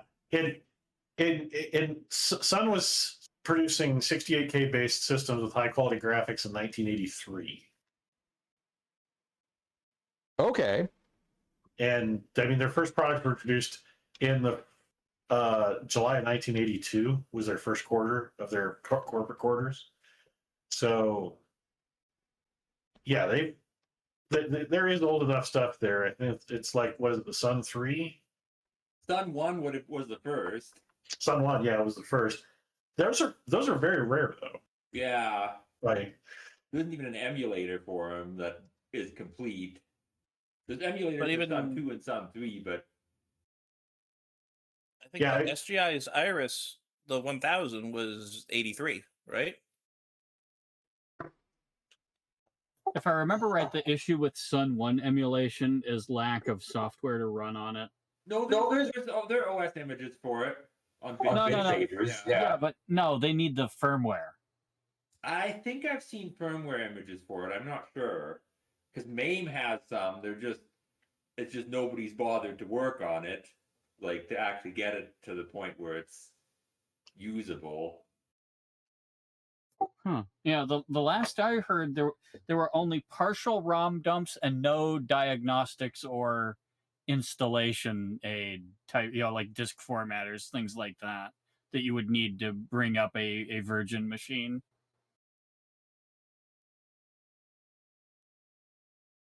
yeah, the original SGI Iris 1000s were kind of a high performance graphics terminal. It's the later Iris 2000 and 3000 that became full fledged Unix workstations. They were 68K based, just like Sun. Yeah, And they like have metal early ones cases so the shells don't get brittle.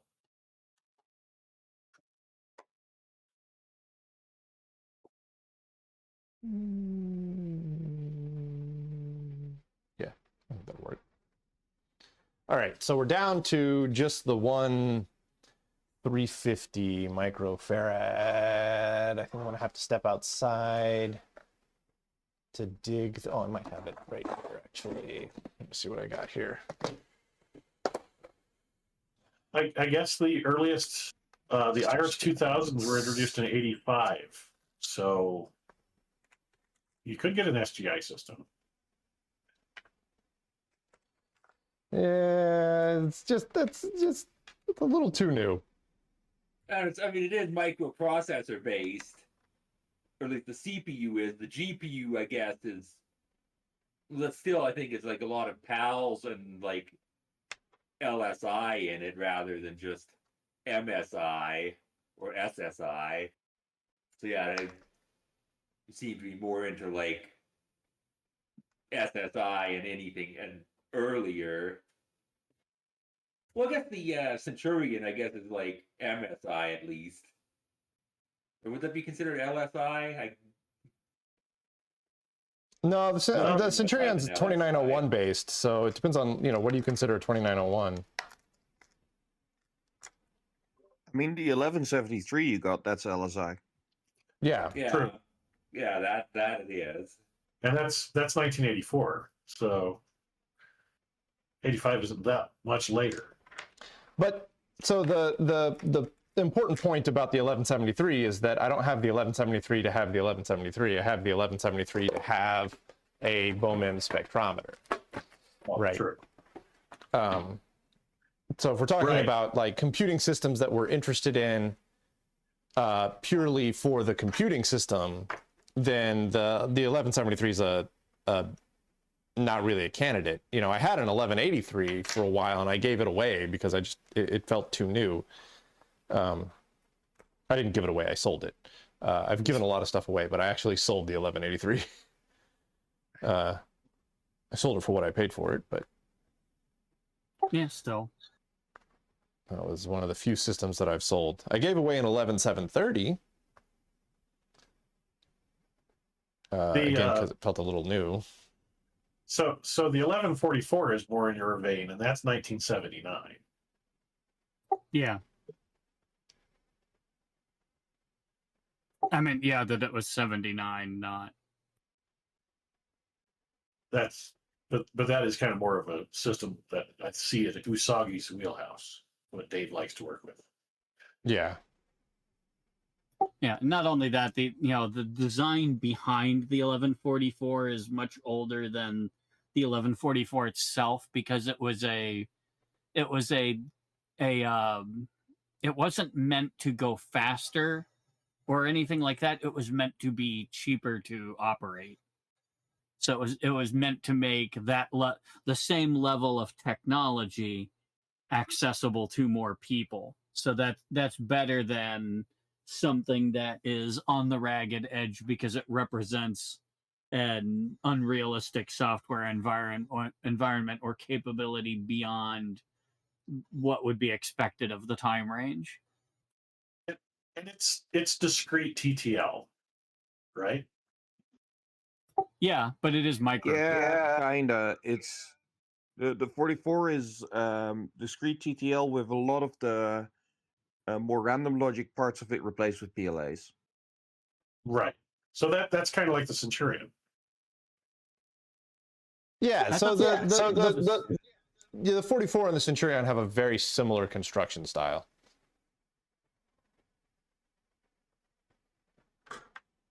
The 44 is really just kind of a shrunk down 1170, but not aiming at as high as performance. There's DEC's last real mini computer where they went for like implementing the full PDP-11 architecture in a as small and as affordable as possible set of chips. Yeah, kind of. It didn't have the 1144 was not intended to be in the 1170s performance class.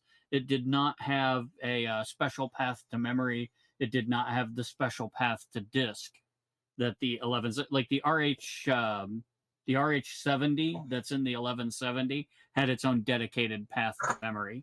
And the 1170 also had a dedicated non-unibus memory bus. The 1144 uses just unibus stuff. It was designed to be a cheaper to operate like 1145. Well, except that they did implement the entire 1170 architecture, including the supervisor mode. And It had 22-bit addressing. It had that's what I mean. It gave you everything that you would have expected of a 70, but not the performance level. It was just a cheaper to operate, future-proofed 1145 was what they were going for. You can find some of the sales material and development documents on BitSavers where they discuss this. Yeah, that's correct. But interestingly, though, it's the 1145 itself was pretty much the same CPU as the 1170, whereas the 44 was, I think it's mostly from scratch. Yeah, the 44 is newer than the 70 in design. They're entirely different, but the 44 doesn't cost you nearly as much to own as a 70 would. In some ways, the EDS PC is also kind of a similar construction for a PC clone. I suppose the PC XT would be the same way. The AT started introducing a lot of integration, and things went much further from there. Yeah, I have a Olivetti, I think M280. I'm not sure, and that has that's PC clone 286. And the top half of the case looks like a normal motherboard with slots, etc. But then if you open the bottom half, it is just full of MSI and SSI chips. They basically built a PC-AT clone out of way lower integration hardware than the original was. I mean, hey, if it got you market share, it got you market share. I mean, there were some of the earliest 386 systems that used a lot of discrete chips, but there's still a lot of logic arrays. So, yeah, really, it's the XT that is kind of the last of that style of construction. And even then, there's some pals and gals in there.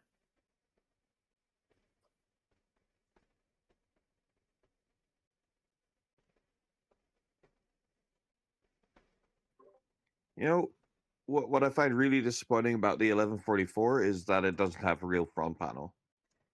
Like, yeah, that's why nobody likes it. Almost a mini computer, almost a microcomputer when you're operating it, but it is a mini. So why doesn't it have the blinking lights? Because the blinking lights would have required I/O paths that were internal to some of the ICs. Same reason why you didn't have them on the KL.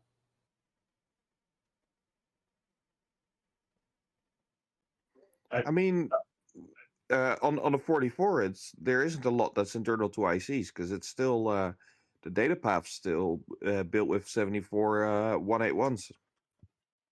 Yeah, but a lot of the signals that you need, like they had a dedicated like register this. file. So you couldn't, like on the 70, you have the knob to pick which part of the register file you're looking at. The independent words were inside of an IC. They were in a MOS memory chip. And so you couldn't tap out all of the individual bits to use them with a rotary switch. So you would have wound up with a front panel that was more like the what was that thing? The 1104? Is that the one with the little paddle switches and only one row of lights? The one that was in the thing that Lunar Lander ran on. What was that thing? Oh, I don't know. I mean, I know what you mean. Lunar Lander ran on everything, think for didn't the it? 1170 for the general purpose registers, it was also done for microcode because I think that already had the register file in small RAM chips, not as actual individual register chips. Yeah. The other reason they didn't do a blink and light front panel then was because by the time the 1144 came around, having a staffed machine room was becoming a real limitation for small and medium businesses that DEC was trying to get into. Because remember, the whole point of the 44 was it was lower cost to own and operate. But if you have to have somebody sitting at the front panel to operate switches for you instead of somebody that can dial in on a modem, then that means that part of your cost of ownership includes an entire dedicated person's salary. And that was a deal breaker for a lot of the small and medium business guys. It also meant that you couldn't offer the DEC remote diagnostic service, which was a big deal for the 1144. The RDC was the first, and I think it was the only low cost or medium cost machine that offered RDC service.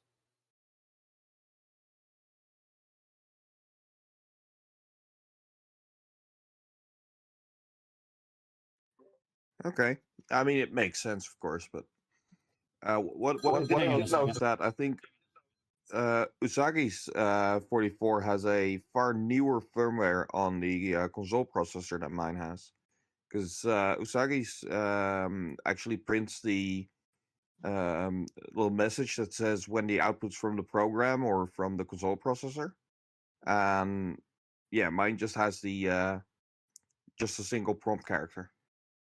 I'm sorry, I didn't hear what you. I tried to let you know I had a phone call come in. I didn't hear anything that you said. Oh yeah, well, he was talking about the firmware on mine versus his 44. And I think he's right. I think mine has a quite new firmware on it. Yeah, there were different revisions for the 44 console firmware. There was one that supported an older model of the RDC option and one that supported a newer version. And it was just a field, I think the field upgrade just swapped the ROMs. I don't think there were any other hardware changes. But it gave you the RDC version that was used with the PDP-10s and the Vaxxon instead of the oddball special PDP-11 one. Yeah, because what stands out is that Usagi's system prints a version string and it says, like program mode and console mode, or I don't remember the exact message, but it has a lot of like full messages in there, while mine just prints characters to inform you what's going on. Yeah, you've got the one that looks like the 1134 console, don't you? I'm not too familiar with 34, but yeah, I think mine is definitely the simpler version. Yeah, it's not ODT with the @ sign. but it takes like L means load address, E means examine, D means deposit, and everything is single character at a time. Yep. Well, Yeah, that's okay. how my ODT. That's how my ODT works. It's just mine just talks a little more when you first boot it up, is all. Well, yours also knows about the difference between carriage return and new line, and yours won't barf when you type space where you were expected to type a carriage return or something like that. There was a thing to check for. Okay.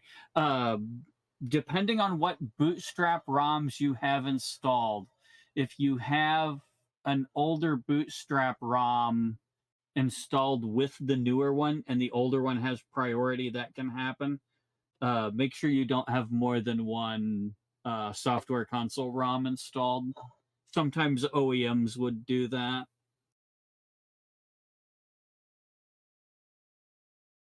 The reason the OEMs would do it is because they would have documentation written for the older PDP-11 Unibus pre-ODT console, and they didn't want to have to publish new documentation. So they would slap the older ROM in newer machines.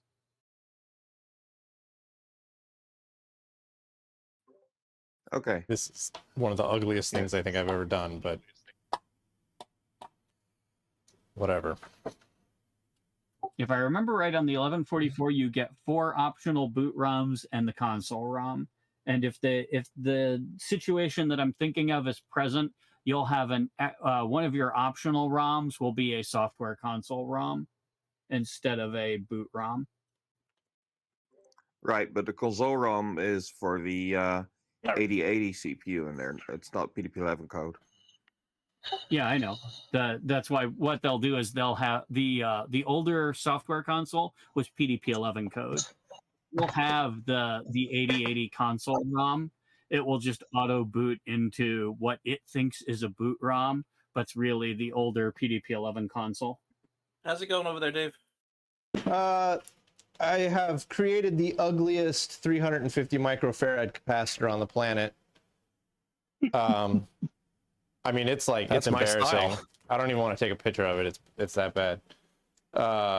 I'm gonna have to order. We'll replace that one in the future if this works. But it'll get us through the rest of the night tonight. Microfarads are microfarads. 350 microfarads. I have to go and run an errand, so I'm gonna drop out. I may be back later if I get back with the. All right, man. Train. See ya. But this is largely, I think we're ready to maybe plug it back in and see what happens. I was gonna say you had quite a collection of capacitors there that were looking like dead bugs. Yeah, so I had a 100 and a 220 that I was that were non-axial that I was putting together. I mean, I probably should have just taken my axial ones and doubled them up. That would have looked better, but whatever. These are in now. Yeah, that is gross. I should have covered it with heat shrink. Then it would have looked less gross. You could have, if you had safety wire pliers, you could have twisted the leads of 2 axials together, nice and pretty. Yeah, it's not pretty. It's very ugly. But it'll let us continue on for the moment. Let's bring this center. If I remember, we were able to test this thing not in the back plane, right? Or did we need it in the back plane? I think we needed it in the back to switch it on. You could completely, but you can plug it in, power test it, turn the breaker on. Yeah, we'll see what happens. You may only get the standby 5 volts, but not the full current. So actually, it seems from the schematics that it isn't turned on or off by the backplane. Okay. They do actually have some resistors on the power supply to make sure that the remote sense loop's also closed when it's not on the backplane. So the question now becomes, how do we test if it's outputting voltages.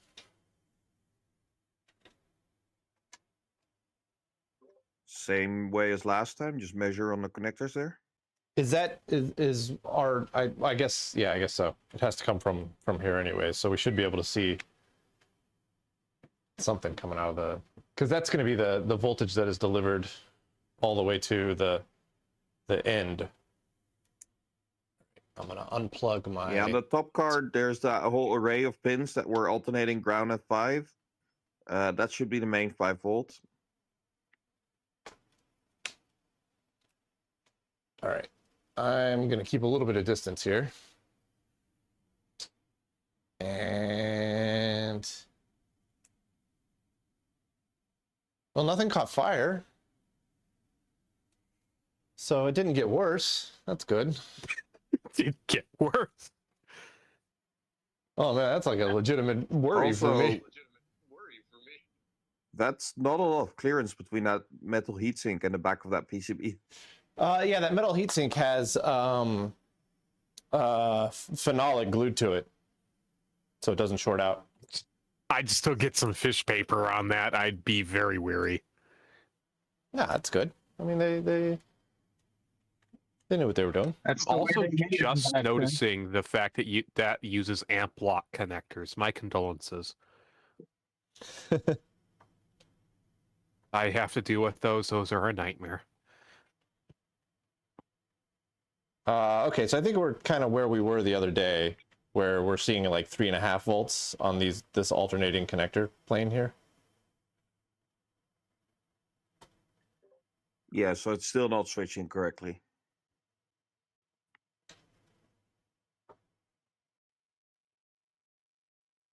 We got 40 volts all the way over here, though.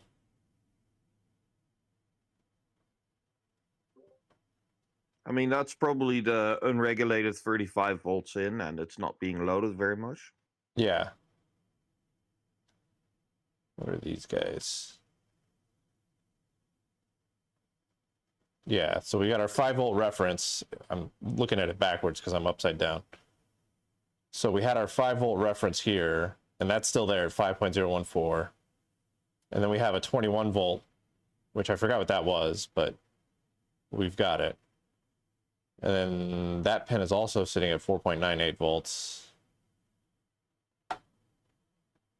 This big guy, though, the primary, I'm guessing this like massive rail out is our 5-volt rail. And it's still at 3.5. Could it not be switching correctly because we just don't have any load on it? Like, could it need a load to kick off? Yeah.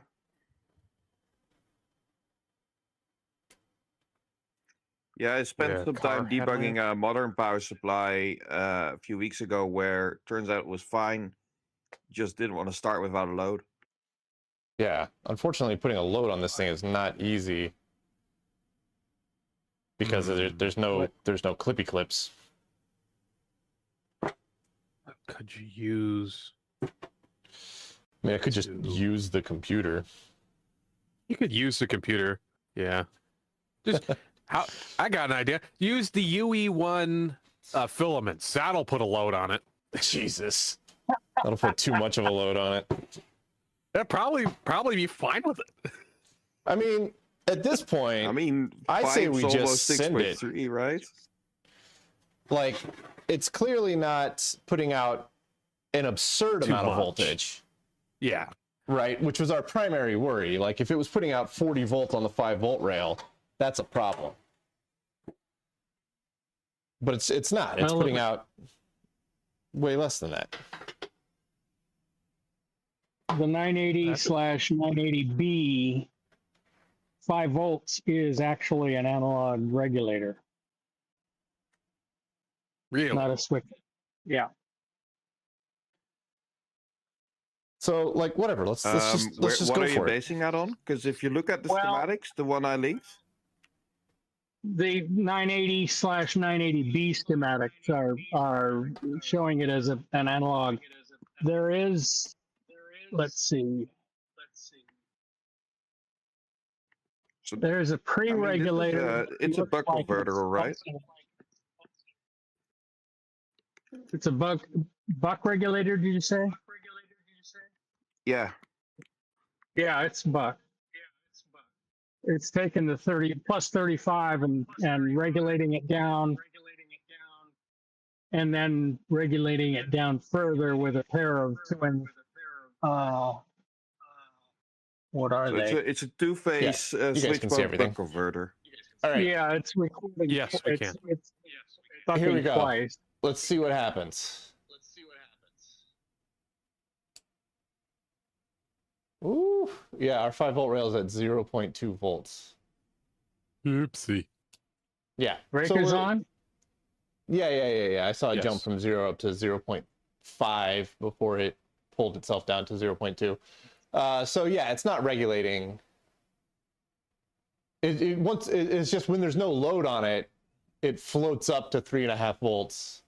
When there's a load on it, it obviously isn't putting out enough juice. All right, so that answered that question. We still have. It doesn't have a crowbar circuit, and it's tripping the crowbar. I don't know. I don't see a crowbar.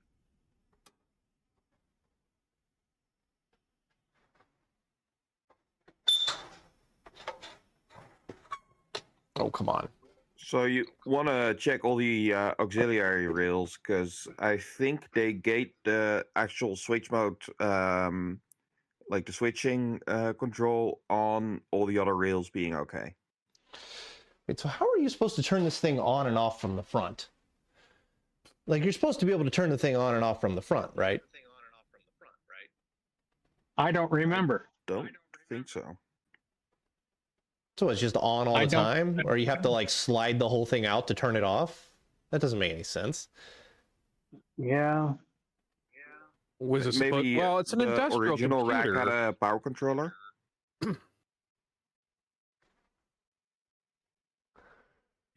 It's supposed to be an industrial computer, right? Yeah. Yeah, It but probably I mean, was in a rack that had a breaker on the front, a switch.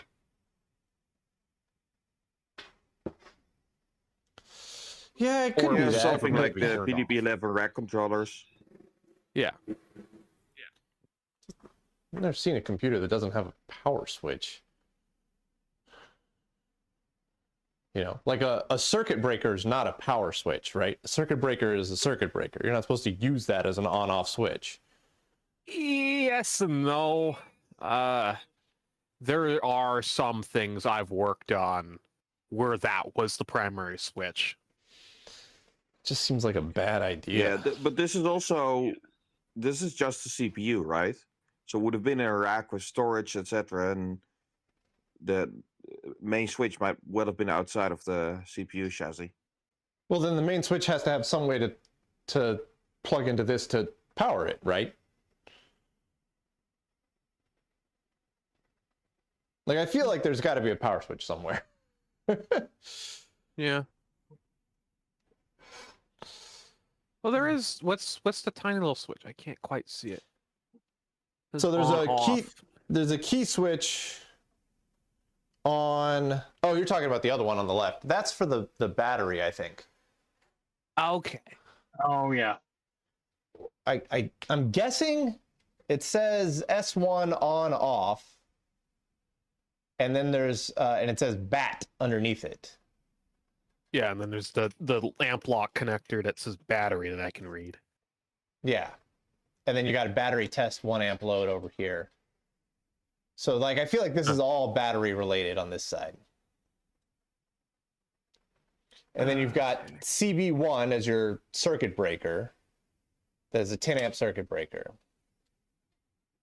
All right, let me pull out the other laptop, pull up some schematics and Twitch chat, and let's brain this thing out.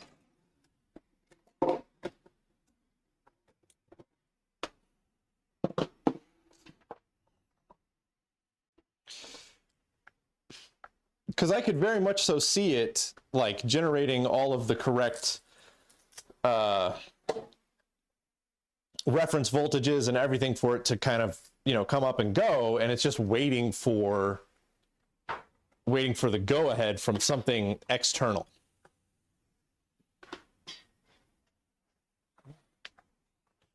Yeah. Where is the schematic? Because I see you referencing that Peter Berjonks. Or how do you I think it's PDX or Peterbjorn. Am I saying that right? Peterbjorn? Ah, there you go. Thank you. I mean, you could just say Peter. That's Peter. fine. Okay. Peter. How? All right. I mean, how is it actually works. said though? So, I mean, it's my first two names. I think it's supposed to be said Peter Bjorn. Okay. Bjorn. Oh, okay. Or Björn, but I mean, it's a Swedish name, Björn. I'm Dutch, and my parents call me with the English pronunciation for my first name all the time as well. So I'm pretty used to Peter. I mean, but okay.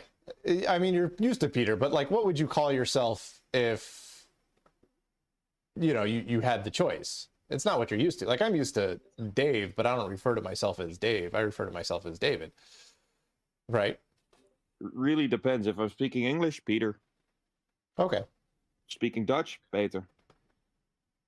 Okay. Okay. Oh, man, I got to download Discord again. Yeah, well, it's actually kind of funny that you say that.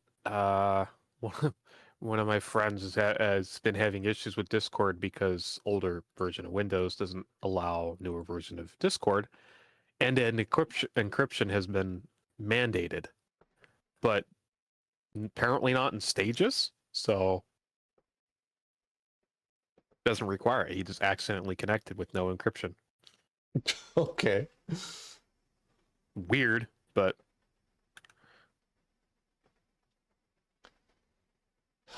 Discord, I want to love you so bad. I really it's do. just unfortunate there's no direct replacement that's as good. 1 2 1 2 3 4 it works. 5 6. It does work. Wow. That's bizarre. Whoa. Okay. Anyway, sorry to derail things. No, you're good. It's just talking about Discord. It's not really derailing it. Yeah, can somebody post a link to the? It's in the Friday night Twitch. Okay. I'll get there shortly. As soon as Discord That's the decides last to thing play that was- ball.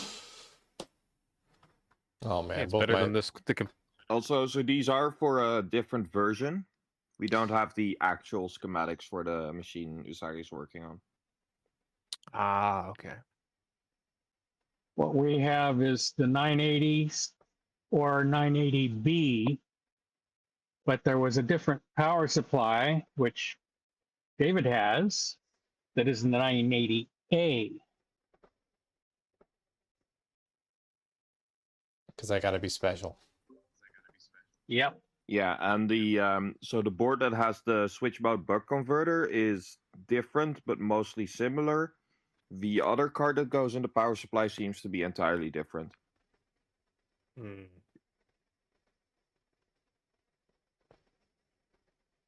All right, I finally got just Twitch roll chat up open to as well. Texas so- Instruments and ask them, "Hey, do you have this in microfiche?" Yeah. Yeah. I got Wow, Twitch that chat is open, very so different. hello to all my Twitch chat friends. Sorry it took me until midnight to get Twitch chat open, but all right, what page are we on for the schematic in this document? Oh, there we go. I think I'm getting close. What's up, Shmoop? Oh, is that Shmoop Fox? 980B? Yeah, I've got the whatever one was linked. The one I linked 2 weeks ago. Yeah. That's No, the very one that you different. just immediately did. What's up, Roy? The one that I asked for, I should say. Oh, you found one for the A? No. We're still just looking at the B because it's the closest Oh, okay. reference that we've got. Oh, I thought Peter was saying so. No, Tom, it was the last thing that was posted in the Friday night Twitch chat. The one that was just linked to right here. Oh, Bit Savers. Wait Yeah, a minute, that's the one underneath. Evolved. Yeah. What's up, Lucasio? It's still the B schematic, but good luck with the LK201. The LK201 is the I've broken more LK201s than anything else except for power switches. I've broken more power switches than LK201s, but that's it. I've broken like 6 LK201s. what's an LK201 offhand? I don't It's know a that. keyboard for DEC systems. Hey, what's Oh. up, Brief Relief? Thank you for the subscription. Oh. Yeah, the LK201 is the keyboard that plugs in with like the headphone jack. Not the headphone jack, the the TRS, telephone yeah, jack. okay. Yeah, not TRS. What's that? The RJ11 or RJ9. yeah, it's the 4-pin RJ, whatever that is. Well, there's 2 different sizes, RJ11, RJ9. RJ9 is the handset one, which is teeny. Yeah, and I think even the DEC one is still slightly different from both of those because DEC hates people. Well, they also use I think it's UK style data plug where it's got the side one. I forget the name for that. Yeah. They've got that, but I don't know if that's on the LK201 or if that's on something else. But the LK201 has the a 201 use normal handset plug. Okay, So it's an RJ9. Okay. different board. Okay, so it's like the Macintosh, the original M1011 or whatever it is. the LK. So the Rainbow uses an LK201, and I've had an LK201 not work on the Rainbow, but I plug it into a VT320 and it works perfect. So something about how the Rainbow interacts with an LK201 is unique. And so I have like 5 LK201s that don't work with my Rainbow. Could it be that the pins are just tired and need to pull them down a little bit? Nope. It's something far worse because it initializes the keyboard, it flashes the lights correctly, which means that there's serial communication going on between the two, and then it throws a keyboard error and refuses to boot. Interesting. Yeah. All right. So I'm on page 108 for the 5 volt. Guy, yeah, I'm looking at 106, which shows the board layout, and it's so close. Like all of the heavy hitters are in the exact same place. Except that they aren't. The chips are in a different order. Yeah, and I think the transistors have slightly different numbers.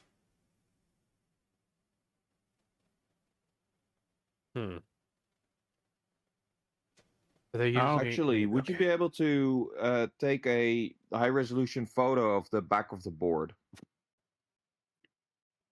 Yeah. Well, high resolution, you're going to get whatever my cell phone camera pumps out. It's good enough. But yeah. I mean, I don't have a nice camera out here. It's inside. Yeah, I occasionally just slap a board on a flatbed scanner for this kind of stuff. Yeah, I'll see if I can do I've this. done that. It gives some pretty nice results depending on how, wavy the board is. Too many bumps, it doesn't work right. Trying to. Okay, Now so are they? All right, you're gonna get a little bit of a glare from the lights, but here we go. I got a pictures coming inbound on Friday Night Twitch channel. So are those SCRs or are those stud diodes on the heatsink? Stud diodes. Okay. So, by the way, last time we looked at this, what I noticed was that the startup circuitry on this board is different. So it's the what do you call it? The 74 series time delay chips, U2. Okay. This were wired quite differently from the schematics that we have. Oh, Telemark, thank you for the subscription, man. I didn't notice that, or I don't know when that one turned on, but thank you, Telemark. So the time delay stuff you're saying, that's on page 108, right? Yeah. I'm going to see if I can kind of match up the time delay restart circuitry that you're talking about, but I'm still trying to find it. Oh, there it is. Maybe. U2. Wait, U2 The or heck U3? is that little silver? What is that silver box? So that's It's a relay. silver box. Yeah, it's a relay. Oh, okay. Which I It's a never read hear relay, click off, okay. by the way. You won't. It's probably a read relay. So those are basically you can't hear. Yeah.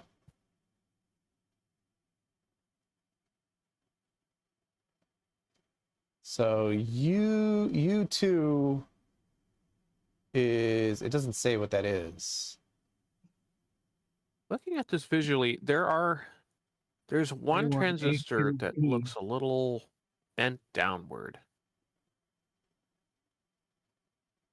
U2 should be, I think it's a 123, 74 123 off the top of my head. It's If the you're one that looking you for the add a little RC transistor. circuit to set a time. 10, 11, got and a- 12, 10 looks familiar, but A2 and A1 don't make sense.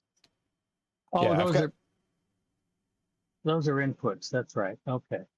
I've got a 74121, which I think that's what U2 is supposed to be, but it's There not you in go. position. There It's you not go. in position U2 on my board. What does it say? It is. Yeah, exactly. All the positions of the chips are entirely different on the board. Yeah. I hate All right. that. So what is? Let's see here. Where is the actual like? Oh, it must be midnight. My printer's reconnected to the network. It's like you guys every can't hear time. that. I don't think, right? Can you hear the bleep? No. When my print? Okay, you guys can't hear that. That's just for me then. No, yeah. At midnight, every night at midnight, blink, blink, as my printers reconnect to the network.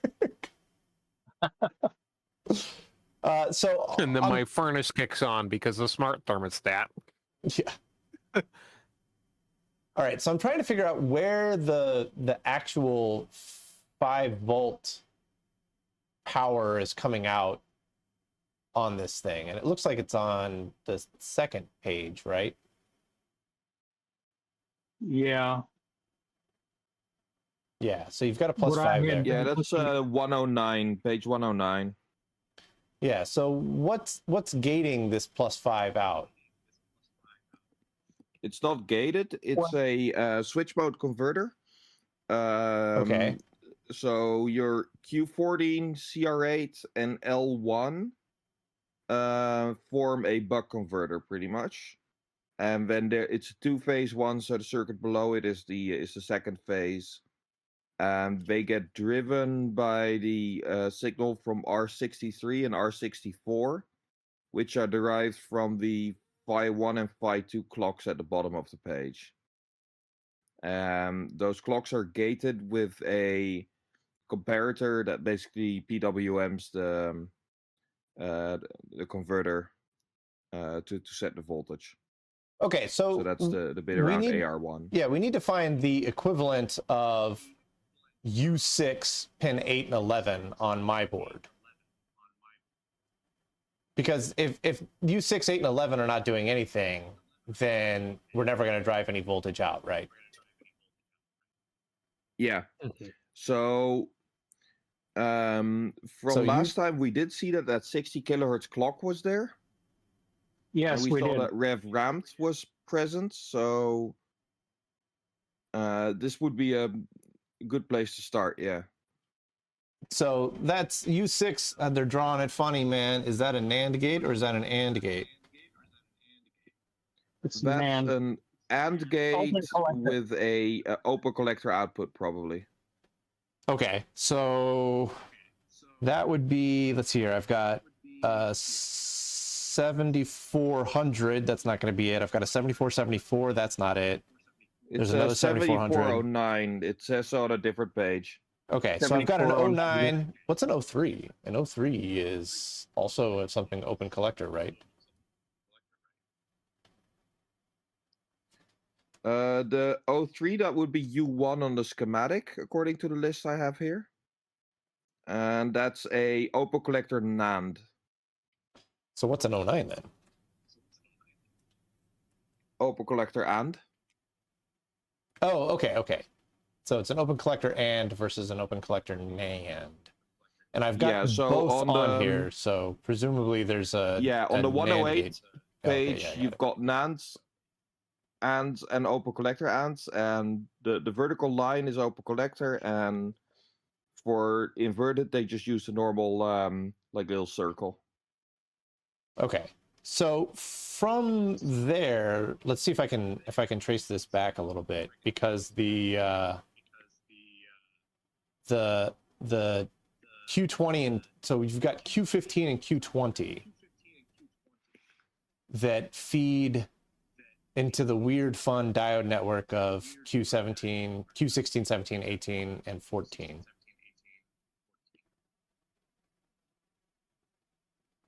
And I'm guessing that Q14 and Q16 are my really big heat sinked ones up here.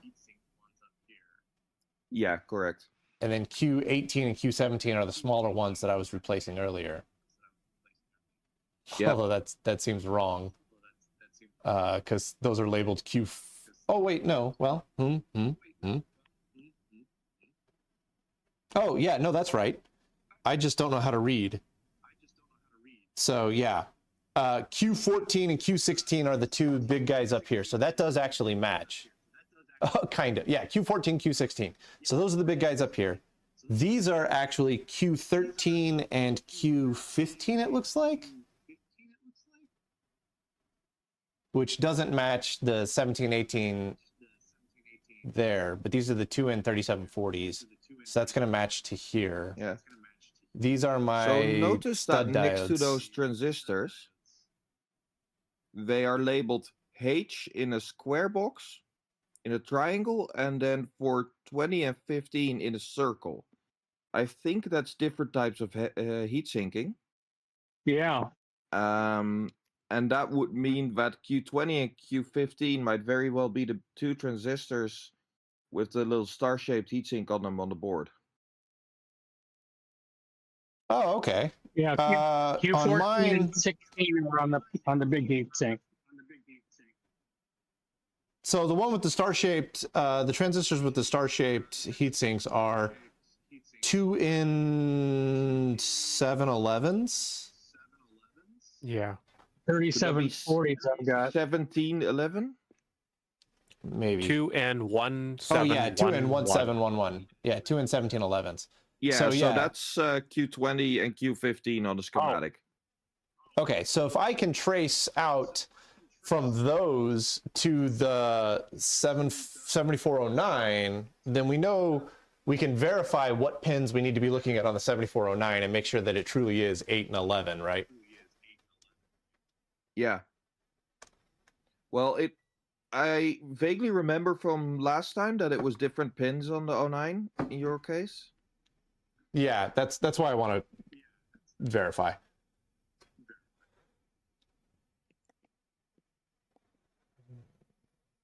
Where the heck do you come through it?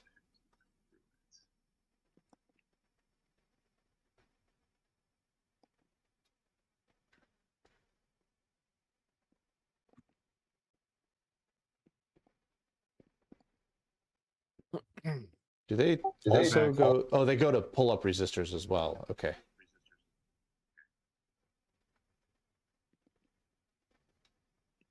Yeah. So, okay. So I'm pretty sure that we're looking at this line right here,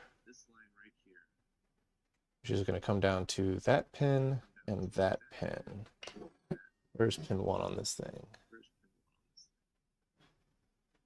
Pretty sure you are pin 1. So 1. I mean, 2, looking at the 3, photo, 4, it's 5, 6, 7, 8, 9, 10, it 11. seems to be so a it is, pair of traces going down. Yeah, so it is. to It the is chip. indeed 8 and 11. Those are the same pin numbers. Oh, good. I'm gonna mark them. We'll slide this back in. I'll get the scope out and let's check those.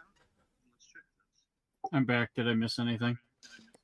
Nothing crazy. It's still doing the same thing. We're yeah. just troubleshooting and tracing. All right. Yeah, we're just trying to see if the oscillator, or if the control transistors for the pass transistors up top are actually doing controlling, or if they're dead.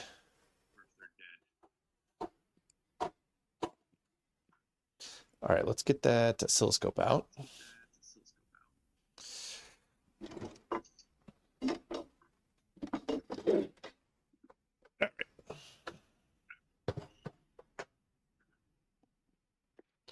Starting to run out of table here.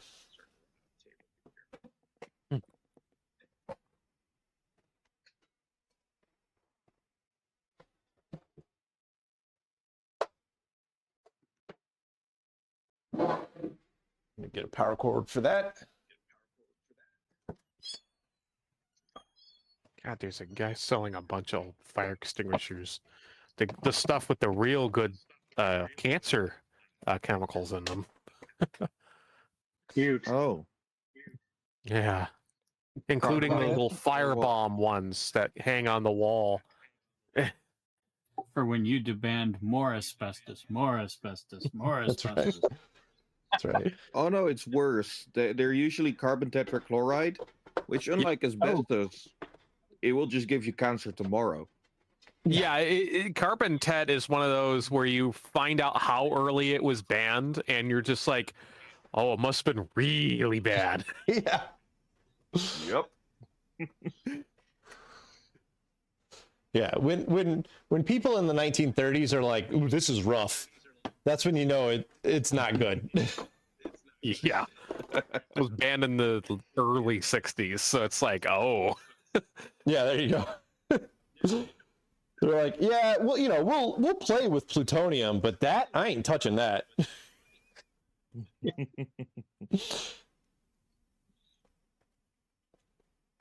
I was on a U.S. Geological Survey ship, and we put in a brand new lab, and they used halon. Oh, yes. That's still allowed via grandfathering, though. Yeah. Also, like, halon's not toxic; it just kills the ozone layer. Kills you, too. Yeah, that kills you too. Yeah, I mean, it suffocates you, but Usually that stuff so was does any used other in good fire places where extinguishing system. your life is less important than the equipment being protected. Yeah. Exactly. Yeah. I was in a room at a small data center. This was like a call center with a data center inside a small room. And I was working in this place, and I'm like, there are 2 halon canisters back there. Let's hope I never set that off. All right, where the heck is Grout? I remember a this guy story once- at Berkeley in one of the computer rooms there. They had a couple Vaxxon that were involved in BSD development somehow, and the machine room had been firebombed in like one corner by protesters, and so the fire department showed up and started spraying water all over the place. And then, as the story goes, I don't remember the exact sequence of events, but they were putting water on it at first. Then somebody come along and said, "Hey, you can't use water with all those computers in there." So they switched to using something else that was supposed to be safer for the computers, but it turned out that whatever they used when combined with water makes carbonic acid, and it turned everything into scrap. Wow. All right, well, we're just gonna do this the fun way. That's rough. Back at Maryland, College Park in the 90s, I was in the lab there in college, and I always asked about those. I asked someone about the escape button, where you can turn off the system if you're still in the room. And he said, well, I said, couldn't you hold your breath and run out? And the guy said, well, there's emitters under the raised floor, so when the system goes off, all the floor tiles get blown off. You're not getting. There's no way to run out of the room. Yep. Okay, so we got no oscillations coming out of 8 and 11. Okay, can you measure while you're at it? Can you measure the Well, let's the check the lines input going side. over to the chip next to it? Well, let's just So work that our would way be backwards, pin 9. right? So we're expecting some pin- 9, 10, 12, or 13, right? Yeah, 9 and 13 should be toggling. If they are not, the supply is disabled by the circuitry around U5B in the schematics. So 9 is toggling. The other option for failure is 10 and 12 being low. Yeah, 10 is low. And then 12 would also be low. 12 is low. 13 is toggling. So 9 and 13 are Okay, toggling. 10 and 12 are low. Can you see if the resistor connected to them has 5 volts on the other side of it? Okay, which is actually, that's just hardwired to the supply pin of the AND gate. Can you check if that has 5 volts? I mean, easier So said the than pin done. I don't know where 14 that on the that chip. resistor is. It's the I mean, I can check pin how do I- 14 of the IC. It has 5 volts. Yeah. Okay, good. Then, unless the resistor itself broken, it should not be that. But basically, that net should be high if the supply thinks the voltage is too low.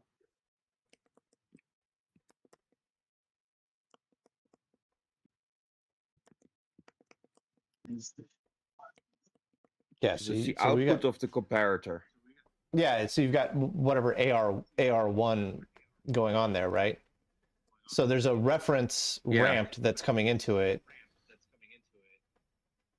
as well as 5 volt sense with a 2.2K pull up to the 5 volt sense, right? Yeah. So what are pins 2 and 3 measuring in terms of voltage? I don't know. Where is AR1? Good question. Let's see. I mean, I can hear it oscillating. Well, especially when I turn it off, I can hear the oscillation stop. Okay, here's something you can try. Get a little piece of wire and make a small coil, and then hook it up to your oscilloscope and run it around the board. No, I mean, I can like literally hear the switching slow down. But we have something in here oscillating, obviously. But so we have something trying to switch, right? Because we have input into those NAND gate or those AND gates. But the output of the comparator there is low and should not be low. Yeah. So the comparator is going to be the little round can above the 7409 on your board, I would assume. Yeah, let me pop this thing out. And yeah, it is. See. Makes sense. The photo I sent, the close-up of the back of the board there, right? That's around the chip.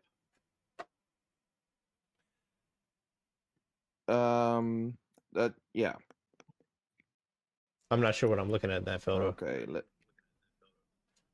I'm gonna see if I can annotate that somehow. Maybe pull it into, I don't know, PowerPoint or something. And it's the so you're thinking it's the 2N2102? No. No. It's the LM311. There seems to be a 8-pin round can. Yeah, I got it. Directly it's above labeled AR1. the 09. Yeah, I got it. I just need to figure out what is pin 1 and what isn't pin 1.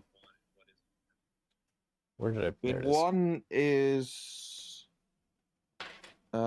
wait, pin 7 is on the photo I sent. Is the trace going down? Yeah, so this wait. is pin 1. So what pin do we want to check on this? 2 and 3. And perhaps also all the pins that are tied together and see if they actually are 21.5 volts. Okay. So the next question is pin 2 going to be clockwise or counterclockwise? I guess we'll find out. There's only 7 pins. 7 pins? Oh, 8 pins. There's 8 pins. Yeah. So I know where pin 1 is. And pin 1 is, yeah, pin 1 is also tied to something else. That's correct. Where's pin 1? Um, Oh, pin 1 and pin 4 are pin tied together. 7 is the one with the line going towards the chip. Yeah, so pin 1 and pin 4 are tied together to ground or whatever that is. Right? Let me check schematics. Yeah, pin 1 and 4 go to ground. Okay, well, so now local common it's called, LC. yeah, so okay, so now I know what order the pins go in. So I can slot it back in and I can check things and figure out what they are. Where should I put my ground pin on the scope though? Should I put it on that local common or should I put it on the same ground that I was using for the 7409? Well, that should be the same, so. R1. Oh, there we go. It's not the same.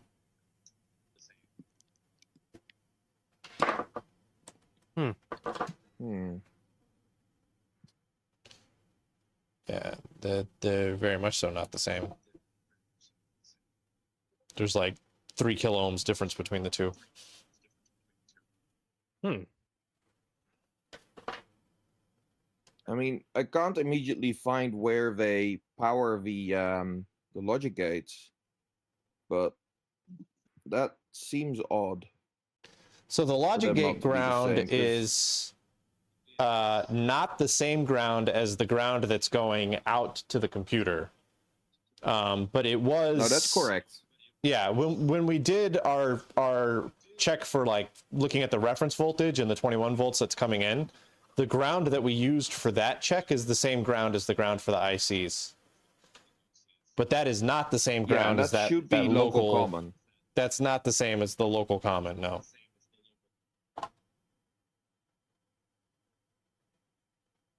Yeah, there's like 3 kilo ohms difference between them.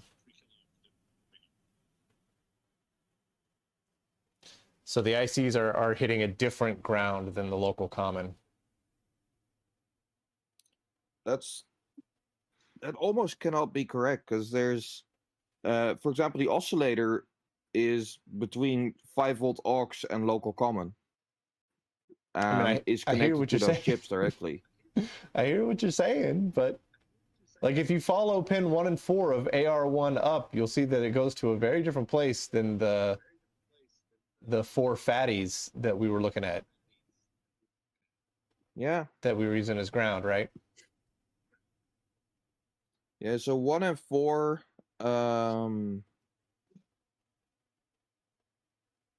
yeah, it's weird that they don't tell you what actual normal ground is.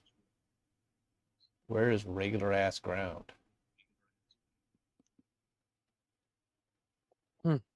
They're doing all sorts of like weird, different multiple grounds going on in this thing.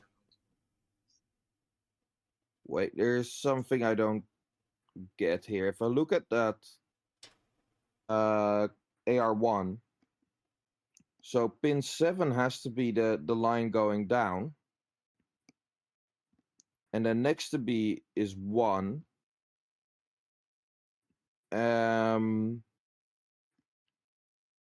Wait.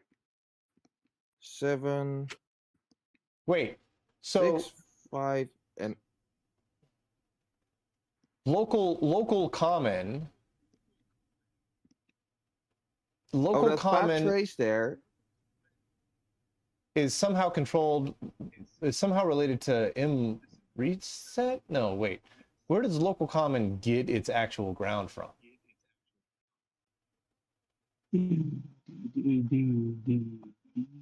No, I think where we're confused here is that the fat trace under AR1 is not local common. That's the plus 21 volts. That's going to pin 1 and 4, though. No, that's going to pins 8, 5, and 6. Oh, yep. No, you're absolutely right. Yeah, we both had the same confusion there for a second. Yeah, I need to redo that. Because I thought that was pin 1, but I'm looking at pin 8, not pin 1.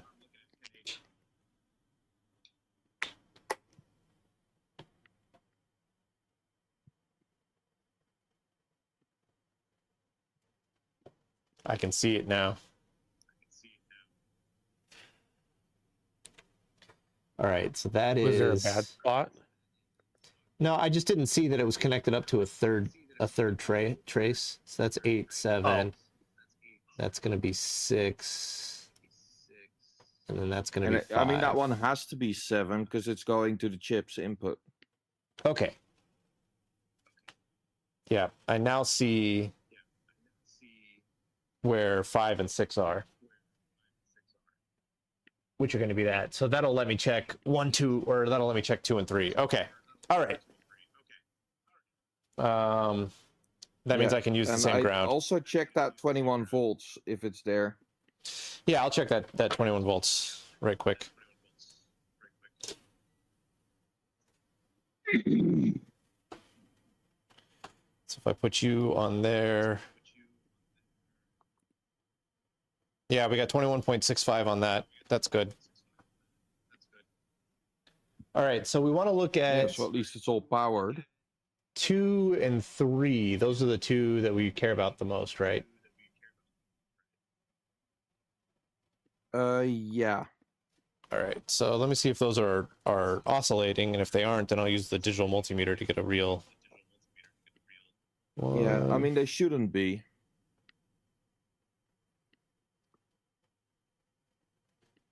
Three is doing something.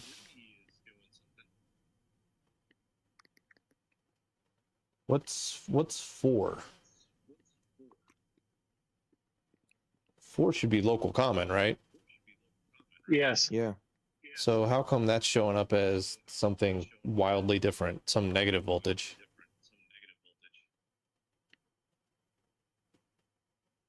On 3? No, on 4, I'm pretty sure. Because 8 is 21 volts. 7 is our output, which is low. 6 is 21 volts. 5 is 21 volts. 4 is down at some negative voltage. 3 is all sorts of messy. 2 is pretty much low. It's a little negative. And then 1 is doing nothing. It's supposed to be your ramp. 2 is supposed to be your ramp. So how come 1 and 4 are different? They should be tied together, right? Yeah. Let's just make sure your idea of 1 and 4 is the same.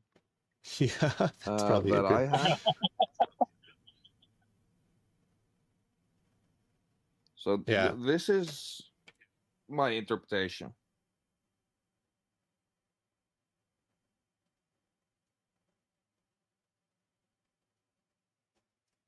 Yeah, that's my interpretation too. But if you follow 1 around, it doesn't connect up to 4.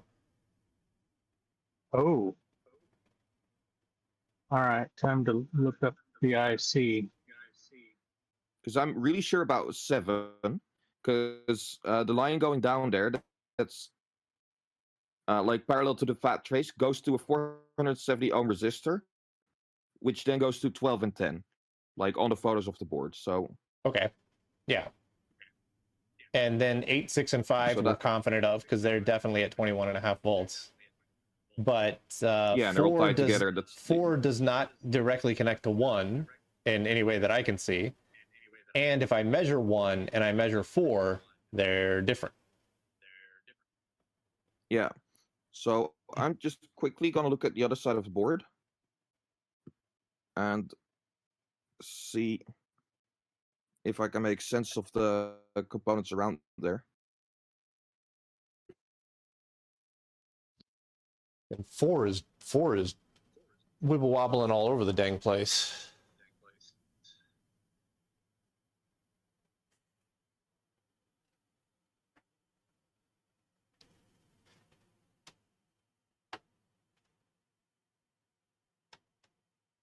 Because 1 is definitely ground. Just look at the trace getting thicker when it leads off there. Well, yeah, 1 also measures at Well, ground nothing. and local So. common.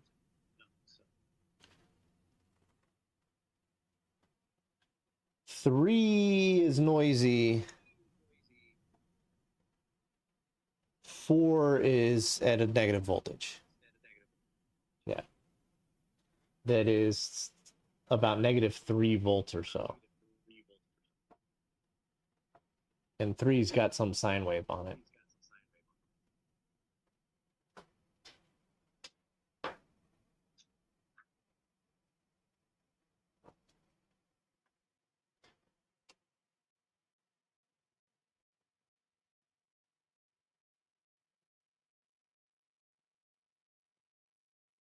LM311.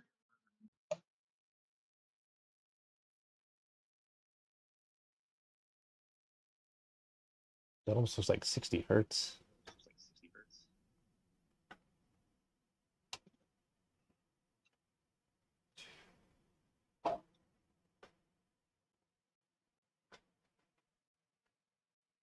Oh, let's do a measure on there. What is pin 4 supposed to be on this chip? Oh, 120 hertz. So pin 3 has a 2 volt to 7 volt 120 hertz sine wave on it.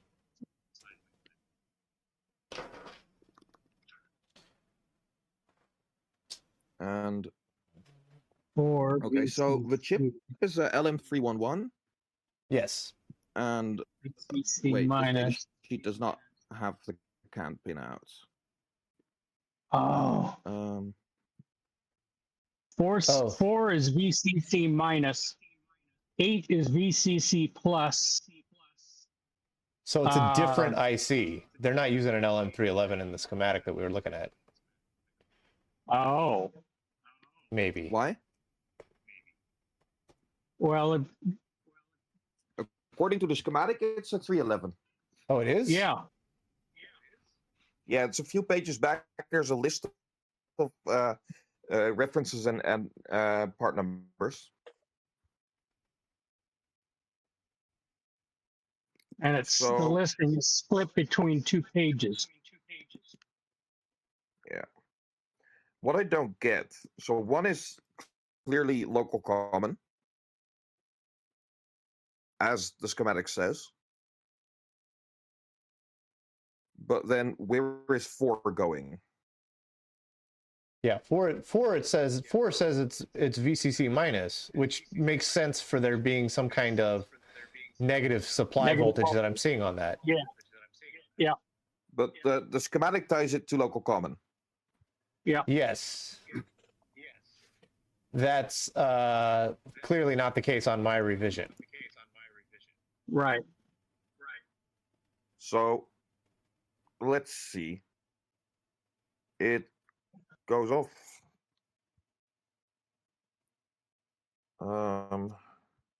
Okay, but let's set 4 aside for a minute and assume that they know what they're doing.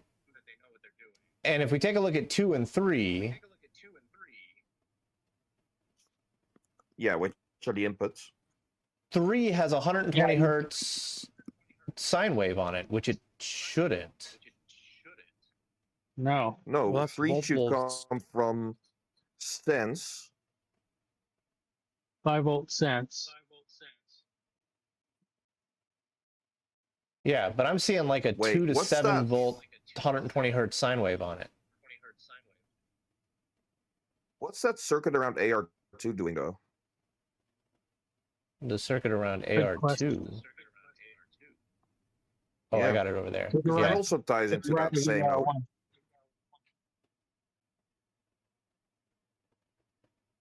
Yeah, I see what you're saying.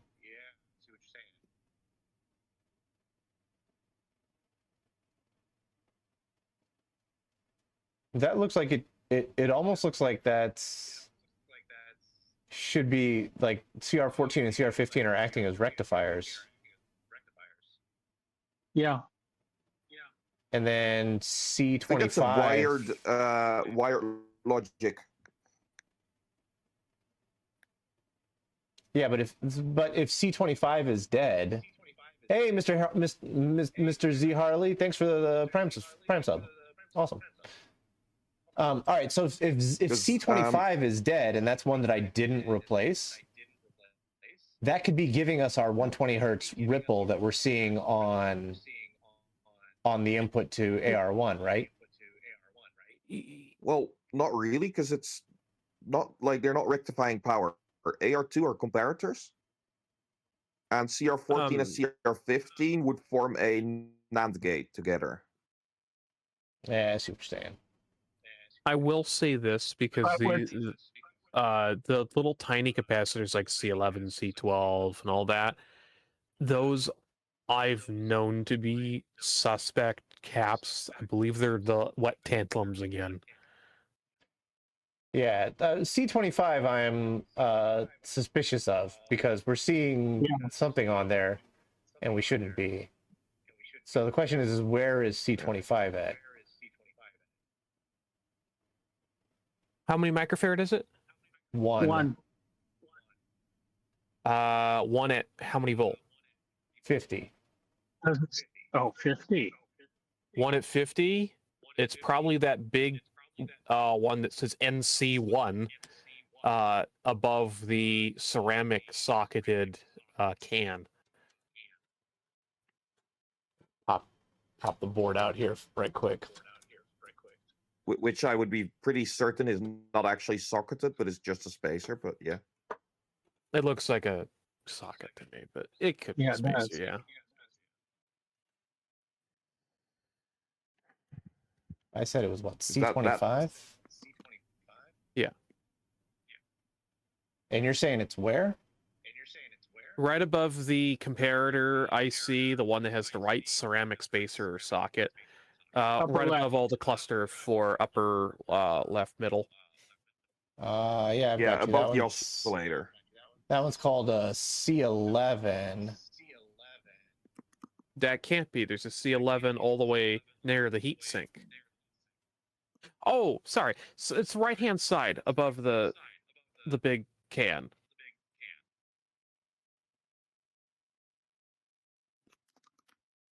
The 3 folded over disc capacitors right here, let me just take a picture. I'm totally lost. I have no idea what you're pointing at. It's the one that says NC1 on it, real big, in your face. Yeah, the one turned all the way on its face. There's the picture. The one I've underlined. Yeah, that's C11. It can't be. There's another C11. No, I think you're seeing CR11. Hold on. I'll take a picture of the other one that I know says C11.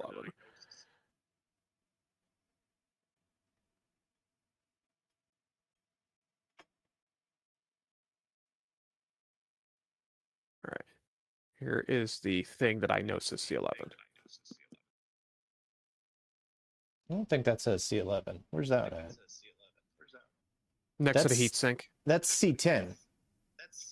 That's C10, then why is there C12 under it? No, Or that's is it that's C17 under it. 17. Okay, it's just blurry. Yeah. Okay. Yeah, so the one that says NC1, that's There's a few that do. solid guess. But it doesn't actually have any markings on it that makes sense. It just says 686K on it. 686K. That would be 68 microfarad Maybe. or 6.8. No, not.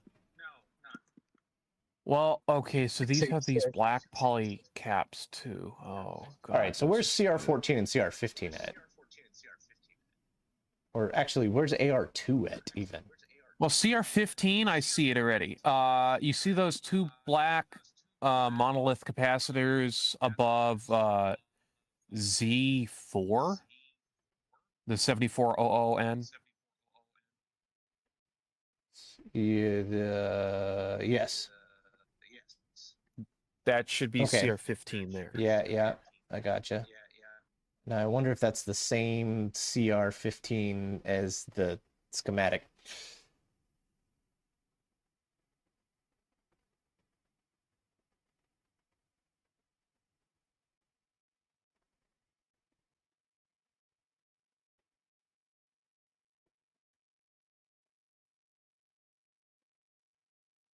Yeah, because I can see that one side of that CR15 on here goes to that 200 volt cap.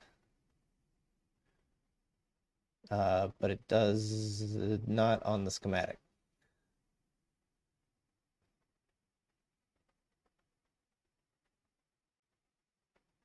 I'm assuming that's a cap. Yeah, the board layout is so different. Yeah. All right, so where the heck is AR2 at? AR2. Yeah. That's our dual comparator. Oh, it's got to be that bigger silver can. No, that's a relay. No, No, not the square one, the round one. The one that looks like a transistor, but slightly bigger. Next to the square one? no, AR2's the got other one. more comparators in it. The first picture I posted where I underlined that capacitor that said NC1, Yeah. that's AR2. It has to be. That's a comparator. No, chip. that's It's an LM AR. something. That's AR1. That's the primary comparator that we were just checking. Well, Do I you see see an AR3. LM? Do What you was that? see an LM339 in the dip packages? No, so in the dip packages we've got the 7400s down here. The Well, two I that I see a have up here are a 7143A. That could be a date code. And then It's not. Oh, no, it is. 72741P written underneath it. And then I've got one that says That's correct. NS240 M74IC. That's 741. That's a comparator. Oh, yeah. Oh, 741 is an op amp. Oh, it's an op amp. Yeah. Well, yeah. That's one of the very first op amps ever made. Yeah, my brain. Yeah, that's all right.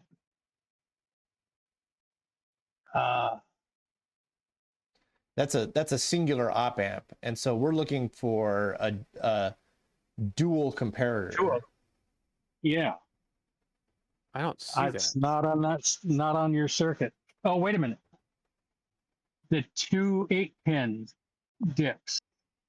That's what we're talking about. Yeah, that's what I was just reading off. Oh, okay. Yeah, I don't thought know. you were talking about the scan in the lower left-hand corner. Oh, those are both 741s, huh?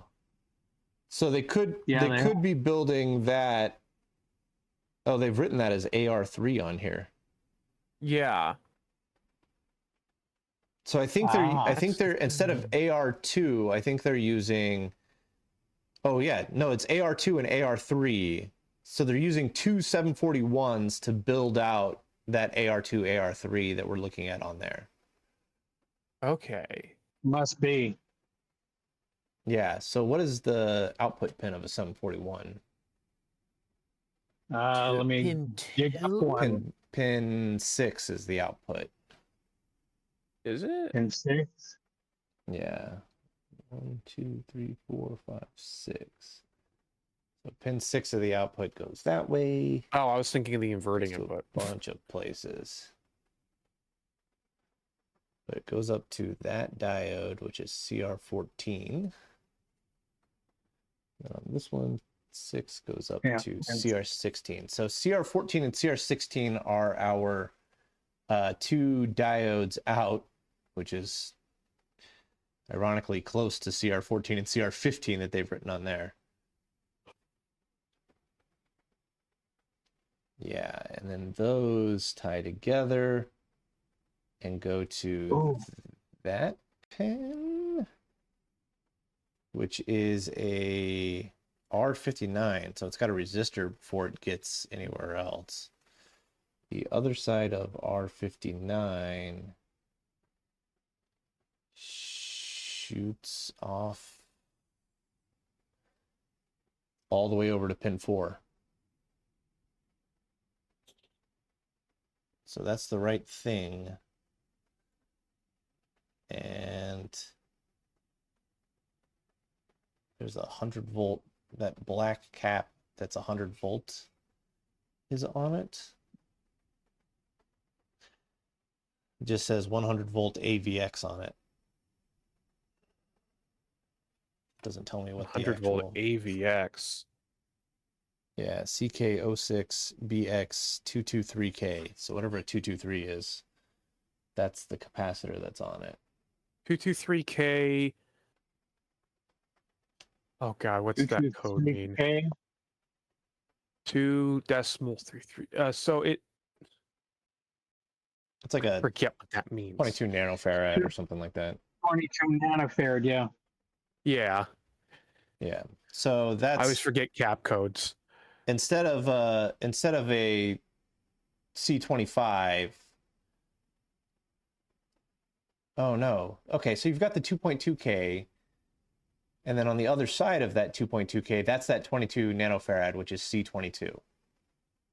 Okay, so on the front side of that 22K, there's got to be a capacitor of some kind.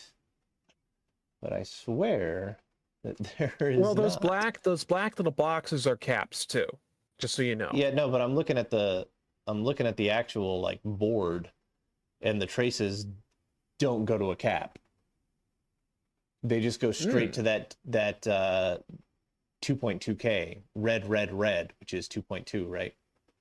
Yeah. Yeah, they just go straight to that 2.2K without C25. R29. Yeah, well, it's listed as R24 on the schematic, but on here, it's on the actual board, it's R59. It's a 5.9. Yeah. Right below that transistor, right? Yeah. The finned transistor. Yeah, it's because the I'm red. just looking at all the colors. There's only two that are red, and one of them's below an axial cap, and one's below transistor. So. Yeah, I wonder if I can test these diodes in circuit. Actually, there's 3.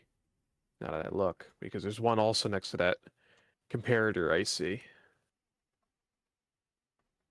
The can. So besides this stuff, might it be useful to check the other input of that AND gate? I thought we did check that, right? So the phi 1 and phi 2?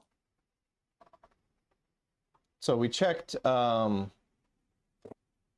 we checked 12, 13, 9, 10, 12, and 13. We checked all those. Phi 1 and Phi 2 were toggling. So 9 and 13 were toggling. 10 and 12 were low. So we're trying to figure out why 10 and 12 are low. And so we're looking at AR1. And if I remember, pin 2 was low, and pin 3 has about a 3 volt to 7 volt 120 hertz sine wave on it.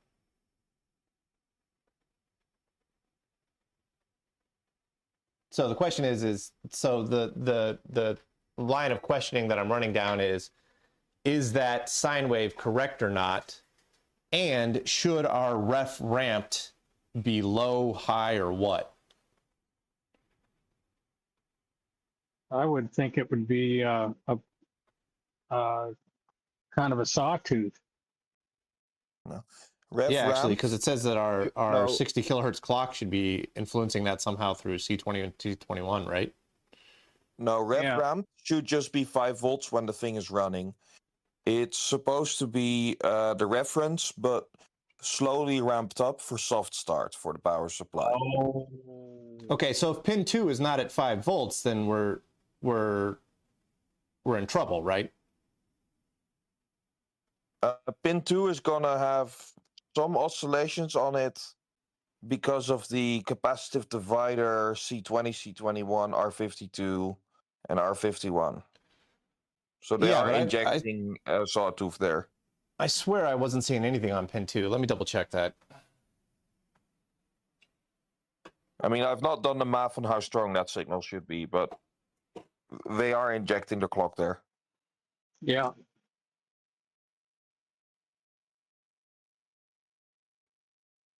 So there's pin 1, there's pin 2. Oh yeah, pin 2 has a really, really, really weak signal on it, and it's slightly negative.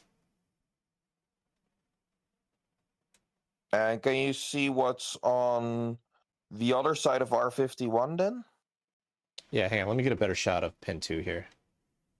So do we think that maybe the 741 is dead? Yeah, so pin 2 is at like negative 250 millivolts. And there's a very faint signal, very faint waveform on it. But that waveform is not 60 kilohertz. So pin 2 should be pretty much 5 volt-ish. Because that's what it's going to be like referencing against. Yeah. 0.1, So 0.047.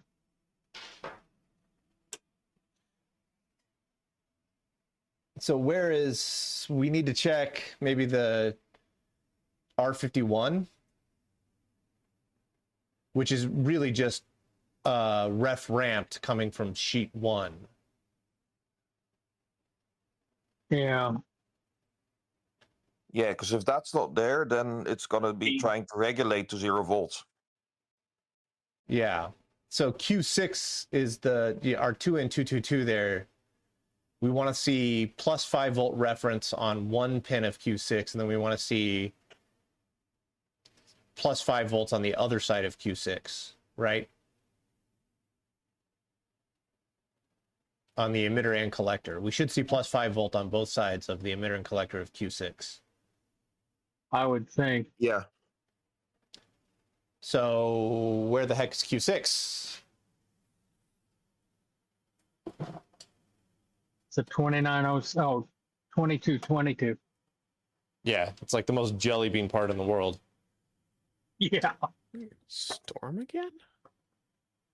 And it's around a whole bunch of other 2N222s, so... Yeah, good luck. Yeah. I mean, that should help narrow it down. Look where there's a whole bunch of transistors. Well, I got about 30 2N222s on here, it feels like. So I need to narrow it down a little tighter than that. I mean, it's I got going to a be drawer full of connected 'em. together with a 2907, right? Well, they're bunched there too.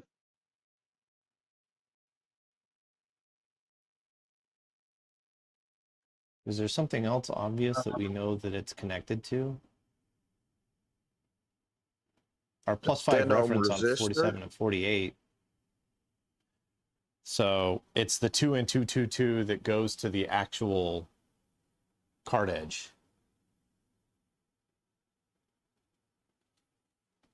That's true. Yeah. Yeah, the 5 rev.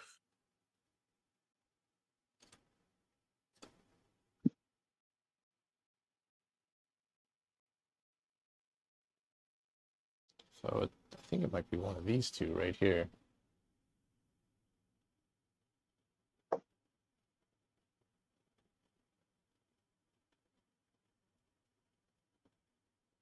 Do you I don't see a remember which one of CR these was. Do I don't you remember which see one a of these was 5-volt rev. CR3? I mean, I could find CR3, but like so far, nothing has really matched up. Yeah, I mean, there's a CR3 right here, but is that the correct? Is that the same CR3? Well, that's true. Damn schematics. Yeah. I've been looking. I mean, I've been I think looking that. for the TI. Yeah, I think the design is only slightly different, but the numbers are all different. Yeah. So my guess is that the 2 and 222 that we're looking for is either Q9 or Q6 on here, and Q6 does line up with the schematic. Yeah, so it has to be connected to pins 47 and 48 on the card edge. Yeah, I'm trying to follow that around.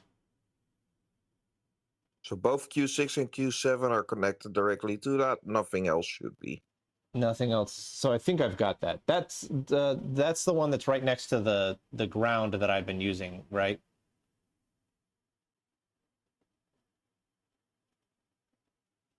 I think. How many pins are there on the card edge?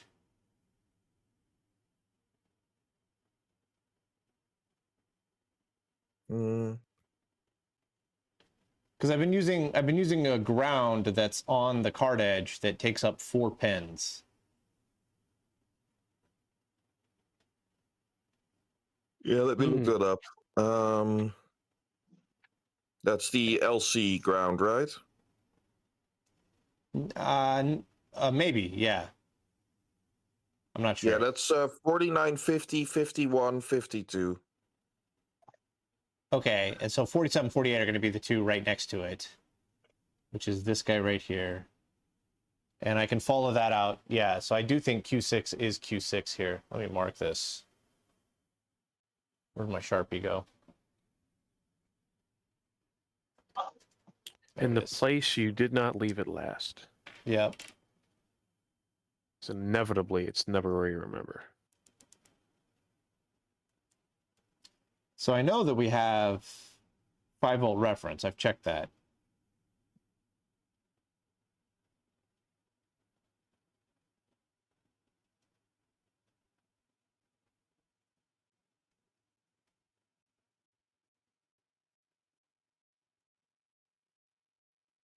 And I found my transistors. I found Q6 and Q7.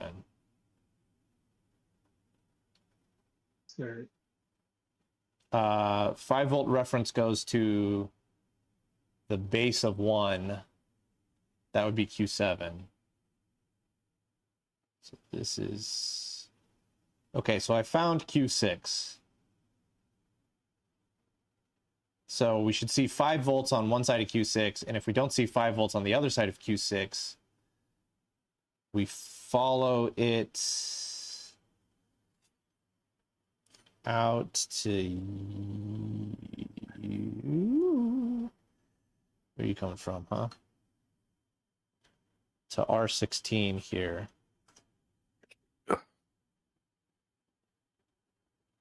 So there's R16. Now on the other side of R16, we go to a bunch of places. So what would cause R16 not to kick off? Or what's supposed to cause? Well, okay, let's check that. I can check all the way up to R16 there. And we'll see what we're looking at. Yeah, that whole network up there is driven by the on delay signal, which is the thing coming in vertically connected to R73. All right. So if I check our 5-volt reference coming into the 2N 222s, that's at 4.989 volts. Now, if I check the output of Q6, that's at negative 0.2 volts. So let's check the base of Q6. The base of Q6 is at 0.007 volts. Shouldn't that turn Q6 on?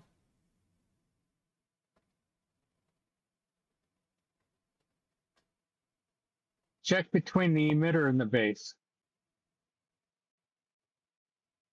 Like I'm checking all 3 pins right now, and which one's emitter? Is emitter with the arrow or the arrow? Yeah. So the arrow is at minus 0.2 volts. The collector. Go between the emitter and base rather than from ground. Okay. So between emitter and a bias. Between emitter and base is 0.26 volts. That should be Off. Off. Yeah. Yeah, so it's off. How do you turn that on? Pull it lower? Higher. Higher. It's an NPN, so it wants to be positive, yeah. Oh, that's an NPN, not a PNP. Yeah. I'm looking at the wrong stuff because it's 1 in the morning. Yeah, Oh, so that's off. it's that's 8 off. in the morning here, so Ugh. sorry for yawning a bit. Oh, are you still up? Yeah. Have you not been to bed? Jesus, man. Yeah, so Q6 is not turning on. Yeah, so that whole circuit up there is, I think, only controlled by on delay. Well, no, it's not the circuit up top that's controlling it.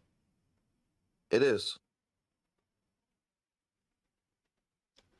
Because it's the other side of R16, which can be pulled down either by Q7 or is controlled, I think, by Q5. Yeah, you're right. Huh. Yeah, so it's controlled, according to the schematic, it's controlled by Q5, which puts it Or Q7, in right? this lower, or Q7. So Q5 or Q7 are the only things that can prevent Q6 from turning on. Now, Q7 should have 5-volt reference on the base, which should prevent it from turning on because it's a PNP and it's pulled high. Right? Yeah. Yeah. And we saw that 5 plus 5 volts. So unless Q7 has failed and is on all the time, I don't think Q7 is our fault point.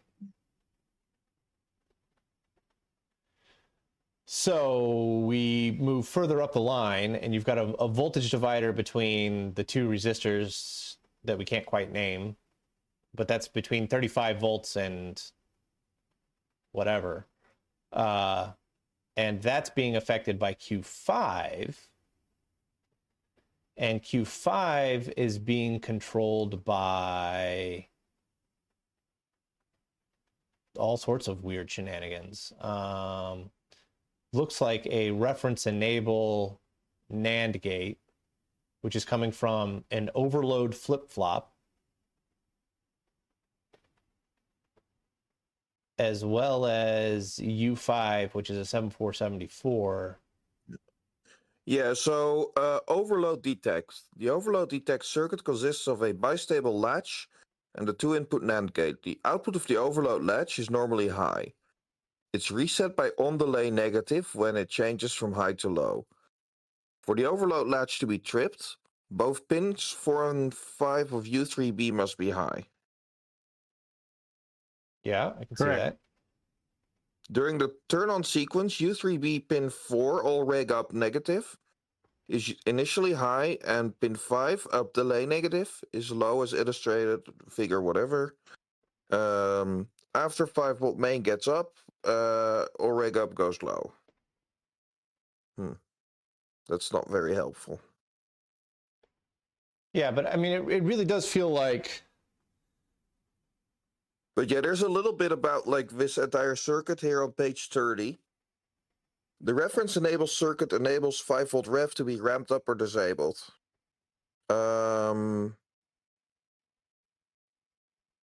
Let's see. Yeah, it feels like our 5-volt is never coming up because it's never being told to come up. Yeah. Just to make sure there's not some kind of external power switch or something that this thing's looking for, right? That's what I've been asking all night long, man. Well, the power transformer is getting turned on by the circuit breaker, so.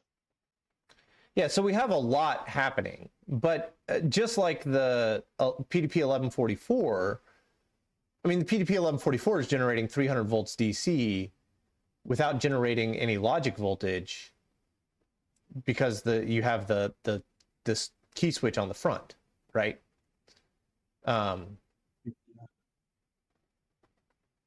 And so I've been kind of losing my mind because I'm like, how do you turn the TI-980 on and off if you don't have a power switch? And the only thing that we can come up with is that, oh, you turn it on and off using the circuit breaker on the back, which feels wrong to me.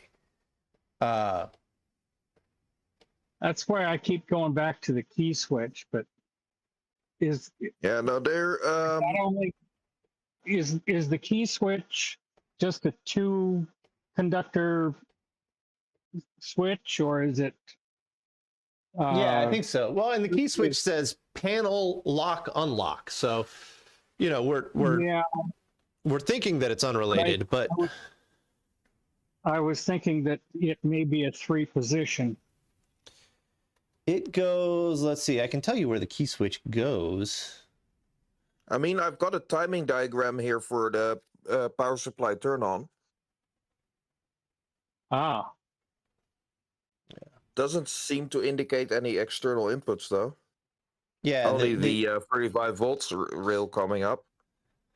The key switch goes just to the front panel. That's it. That's it. I can like trace the actual wires to the front panel. It goes to a front panel card edge connector. And it's only 2 wires. Yeah.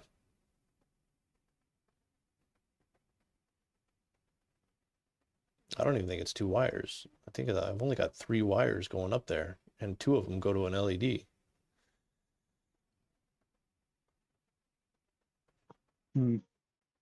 Yeah.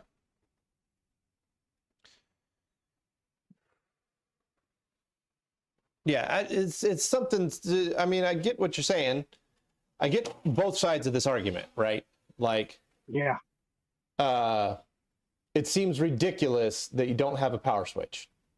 It bugs me. I hate that you don't have a power switch and that you have to use the circuit breaker. But also, I've been staring at this thing for like a month, and there is no power switch. Well, like I said, it's an industrial piece of equipment. It probably was just in a rack, never turned off.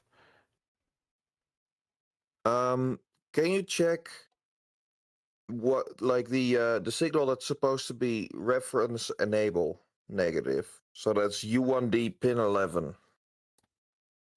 Where is that at? U1B pin 11. It's the thing driving Q5.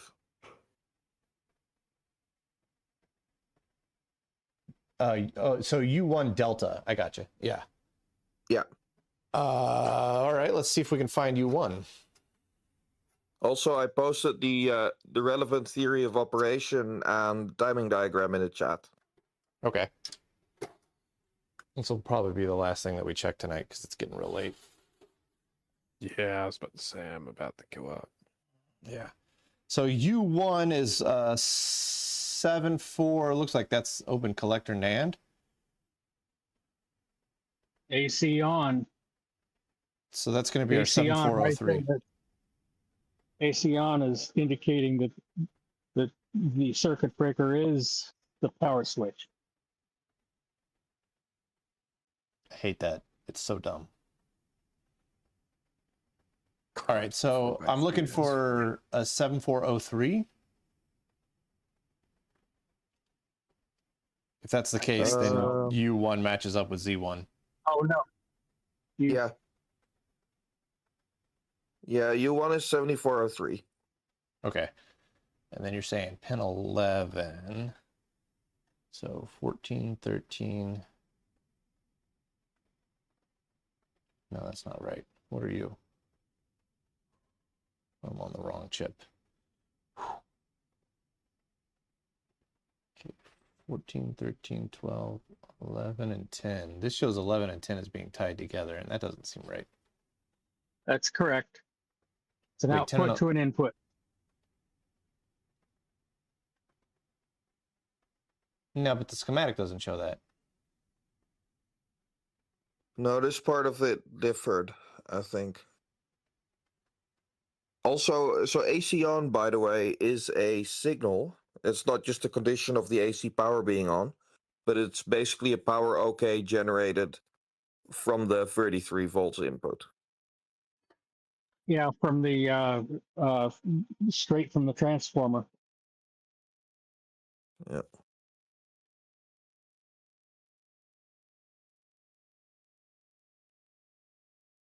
U3, correct? Sorry? U3 is the one we're looking for? No, U1 is the one we're looking for. U1, yeah.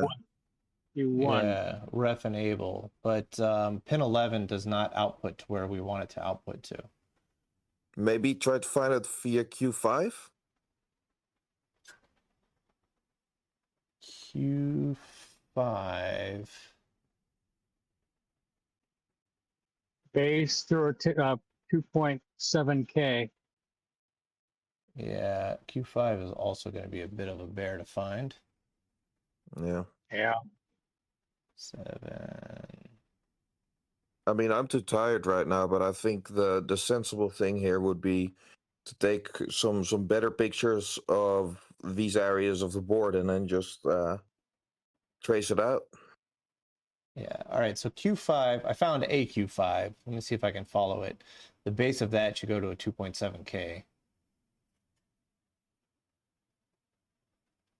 Right, which goes to U 2.7K maybe? I can't follow it.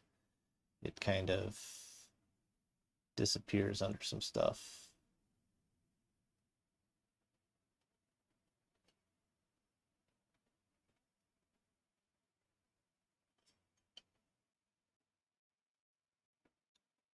How about Q20? How about Q21, a 2907 going through a 1K?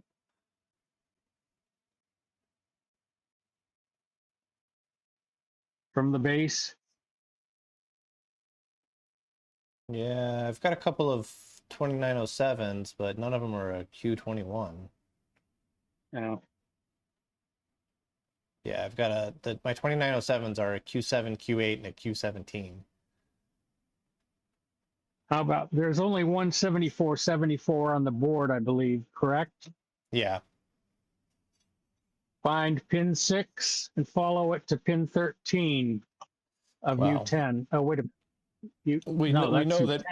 Yeah, we know that U113 is not correct, but I can maybe check pin 6 of this guy and see where it goes. I think from last time that this area of the board was quite different from the schematic we're looking at. Yeah. Pin 6 doesn't, or pin 6 probably runs internal. I can't visually trace pin 6. Oh. But it could also be the other flip-flop on that 7474, right? Because there's 2 on a 7474. Correct. Yeah. I think we're gonna have to throw the towel in tonight.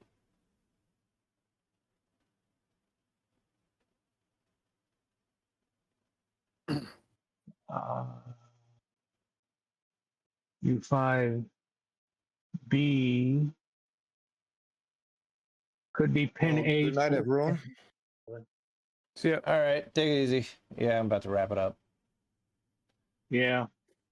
Yeah, because Yeah, we've got I think what's going on here is that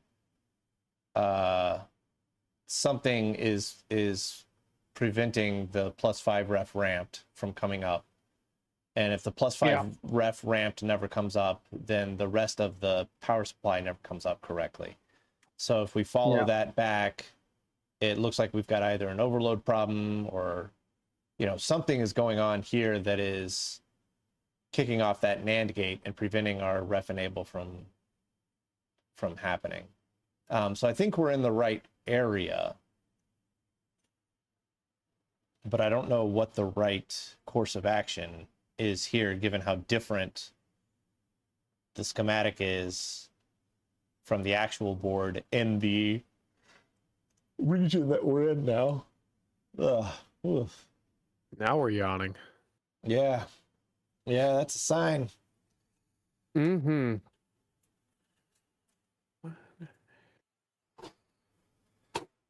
Yeah, I mean, given that I was planning on throwing this whole thing away and replacing it with modern Meanwells, I would say that it's doing pretty good. Because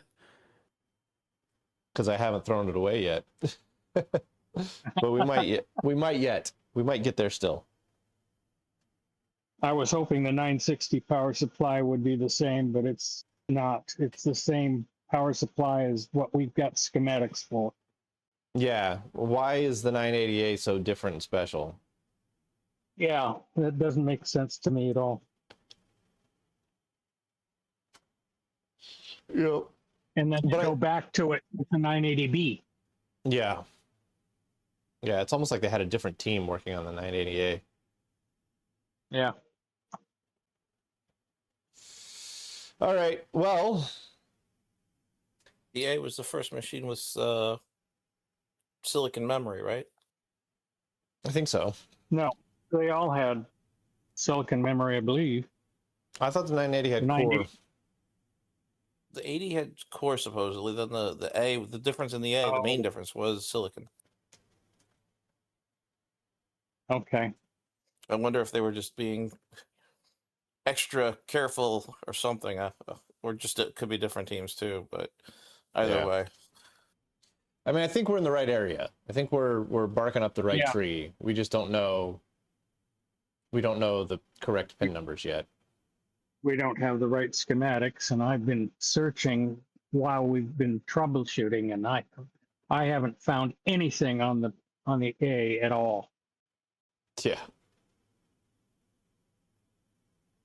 So I'm in archives right now, but I've been all over the place.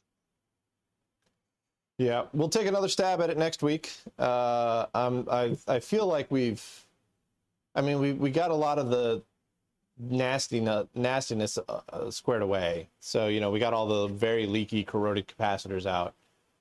We got the super rusted transistor out. So now we're just trying to hunt down either an IC that's failed or a transistor that's failed that's preventing the thing from coming up. But we have a good 35. That transistor? Yeah, we did a diode test on that one we pulled out. It tested fine as a diode test. Kind of curious if it would actually work. I think it will. I think it's totally fine. Because I mean, changing it didn't change. Yeah, changing it didn't change the behavior any at all or anything. So. Yeah. Yeah. All right. Good night, Twitch. Thank you guys for joining us tonight. We'll see you on the next one.